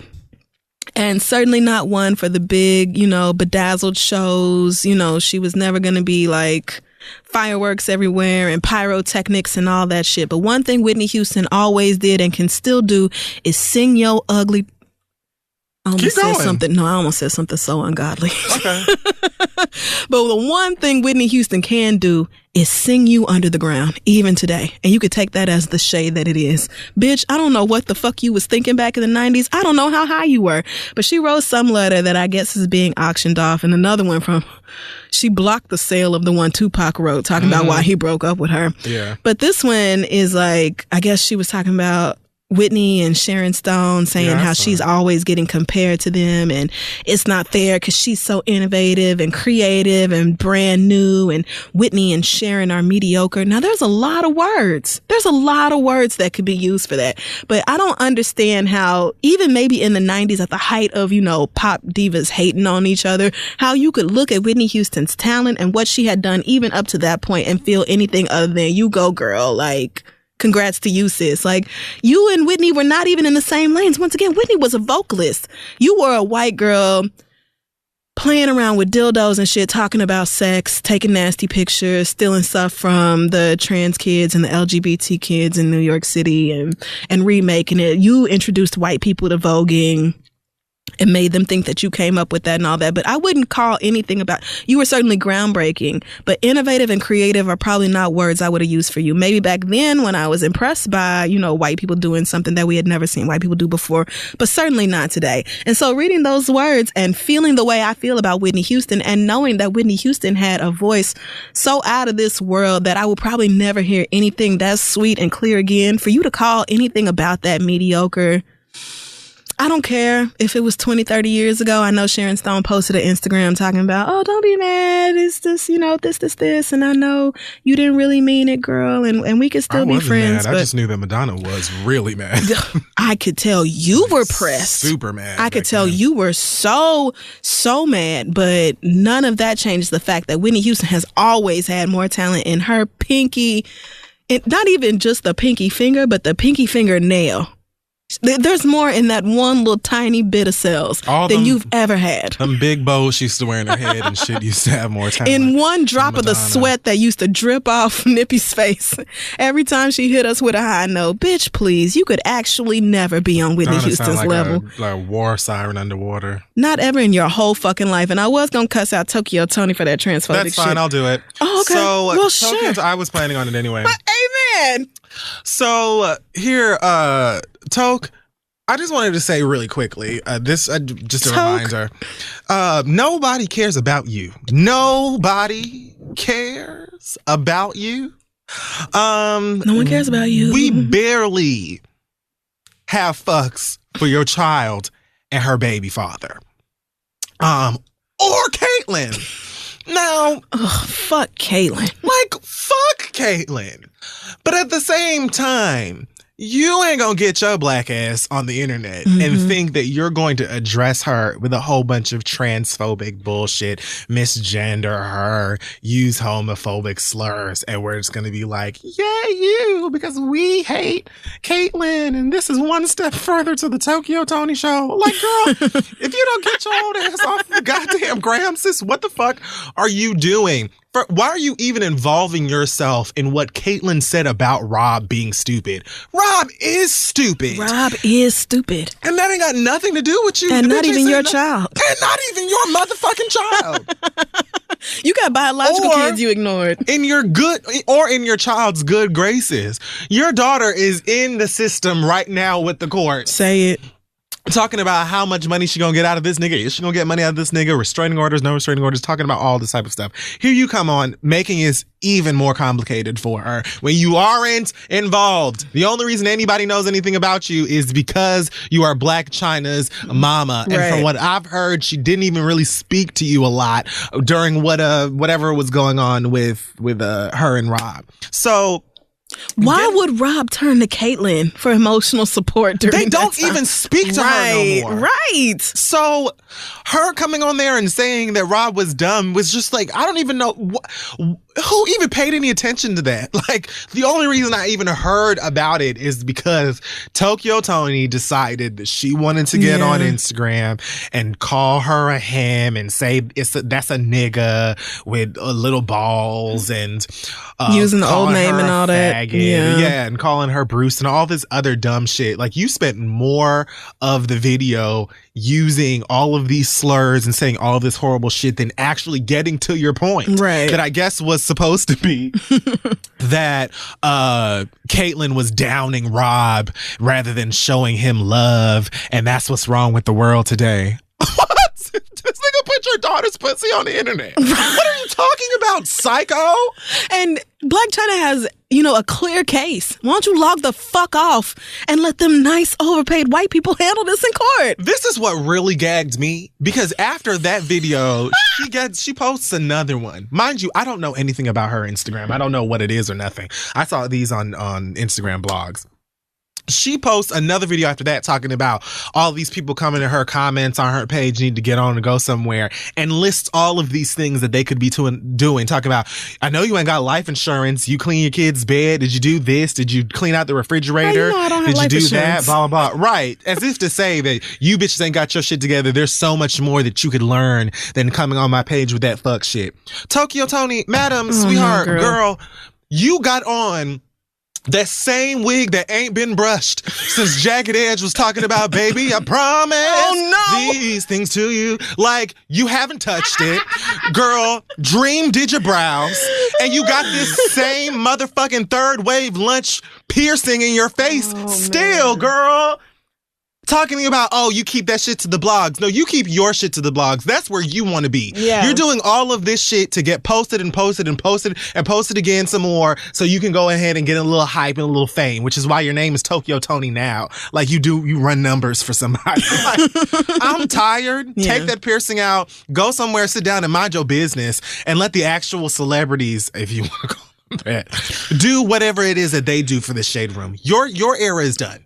Your time is done. Have a tea, have a chamomile, because nothing about you, while you telling everybody else to get their shit together and what we should be doing, nothing about your appearance, your demeanor, your behavior is indicative of you having your shit together. You can't even spell. You don't even use punctuation marks. You bitches can't even spell together. Only commas I care about is a check ass bitch. Like, What is Tokyo Tony gonna teach me? It's fuck Caitlyn forever. life and after. But we will at least be calling her Caitlyn. Because I don't have to be a dick. I don't have to be a hate dick you. to hate you. You Right. you make that so easy. I don't have to shit on my morals to also dislike Right. you and publicly say that I don't dislike you. It's ignorant ass birds like this one Right. who feel like that's what they have to do to get their point across. A point that you didn't even need to make because you talk about two white people who ain't even related to you, who are mad at each other for things that ain't got nothing to do with you, talking about some shit that also ain't got nothing to do with you. Get rid of your account. We don't care. Toke. Thanks. And all the while, there are 3 million other reasons, valid, great reasons to hate Caitlyn and Rob. But you just refuse to pick one that isn't transphobic or homophobic. So many reasons. It's so easy. You could literally just Google Caitlyn Jenner and whatever the last 3 headlines are, I'm sure she said something dumb and you could drag her for that. But you old hood booger ass bitch and you don't think things through like that. You just want to get on the internet and be mad and just say whatever ignorant shit you had to say. And I'm just, no, girl. Caitlyn's a bitch. We used to go shopping together. We used to do this. We used to do such and such and such. So you know, I know. Okay, so is it that she's not doing those things with you anymore? And you're mad? You ain't seen a Philippe plate in a minute? Right. Caitlyn used to sponsor these trips and now you don't get to go. No, I'm having a hard time picturing Caitlyn and Tokyo Tony kicking it. Never. At best, they left a family thing somewhere together, and Tokyo, nobody wanted to ride with Tokyo Tony, so they said, bitch, get in the car with Caitlyn. And they went through the Wendy's drive-thru before they got back to the fucking house, or back to her house, because nobody was taking her to Calabasas. And now they had a relationship. Girl, stop. Like, go away. Brush your wig. Do something constructive while you talking about what we are doing. You're literally on the internet gossiping, but you're talking about what everybody else should be doing with their time. Weirdo. You don't have a life anyone wants to emulate or copy. So Not even close. go right on ahead and fuck yourself, girl. And that's pretty much it for me. All right. I think I unloaded everything. Yeah, no, I I think I had like tabs open and I think I'm done. So that wraps up this week's episode of The Read. Make sure you check out our website, thisistheread.com. Follow us on social at This Is The Read. Kafiri, any news this week? Can we do the impossible and get to 3 hours for the first 3? time? Well, who knows how long this is, really. mean, I don't know. Honestly, We'll find out once Dwayne pieces it all together. But I don't have any news for this week. I am still looking for a choreographer. Like I said, I mean, it's not for the purpose of working out. I just really like to dance. So yeah, if you have a suggestion, right? If you have a suggestion, you can always send me some videos of your stuff so I can see your passion, your stuff. So I can see your stuff move. I mean, that too, maybe. Whatever. But yeah, that's just something I'm working on, I guess. Okay. Nothing work related. Speaking of Issa, thank you again, Issa Rae, for coming through. Don't forget to check out Insecure, July 23rd. And of course, Me and Friends recap podcast, Insecurity. Launching that same week. We are so excited to come back and recap every episode in full detail and tell all of our business on Insecurity. So make sure you subscribe, rate, and review. Check that out. Do we have an acronym this week? This week's acronym is going to be WW. Okay. What would? W. What would? TN. WWWTN. Yeah, I love this one. Okay, hold on just a second. It sounds great. It does. WWTN. WWW. No, just give me a second. Is it What Would? Is that the first two W's? No. Damn. Worldwide. Shout out to Ava DuVernay for this A Wrinkle in Time. Oh my! I cannot believe we didn't talk about that A Wrinkle in Time trailer. Jesus. Like cocaine. I cannot wait to see this. Day one, I'm going. Oh man, and that's not coming out till 2008. Maybe the same time as your Kingdom of Hearts will come out. But what's wrong with these niggas? Damn, I was never gonna get it. I thought it was about Game of Thrones. Usher, Tokyo, R. Kelly, Kevin Hart is apparently sleeping with some woman or cheating. I watched this little clip. It looks like he was talking to two people in that car. I don't know. I'm going to go home and get the full tea, and I guess we'll talk about it again next week. But if he's sleeping with a white girl while his mixed Asian girl is pregnant. I know Tori Hart is the one. She is at home with her neck all the way back like a Pez dispenser, laughing, cackling so loud. Carmen's a bitch, ain't a girl eating her Halo top. I'm not mad, sis. Well, that's about it for this week. Have a great one. Be safe. We'll see you next. Bye, guys.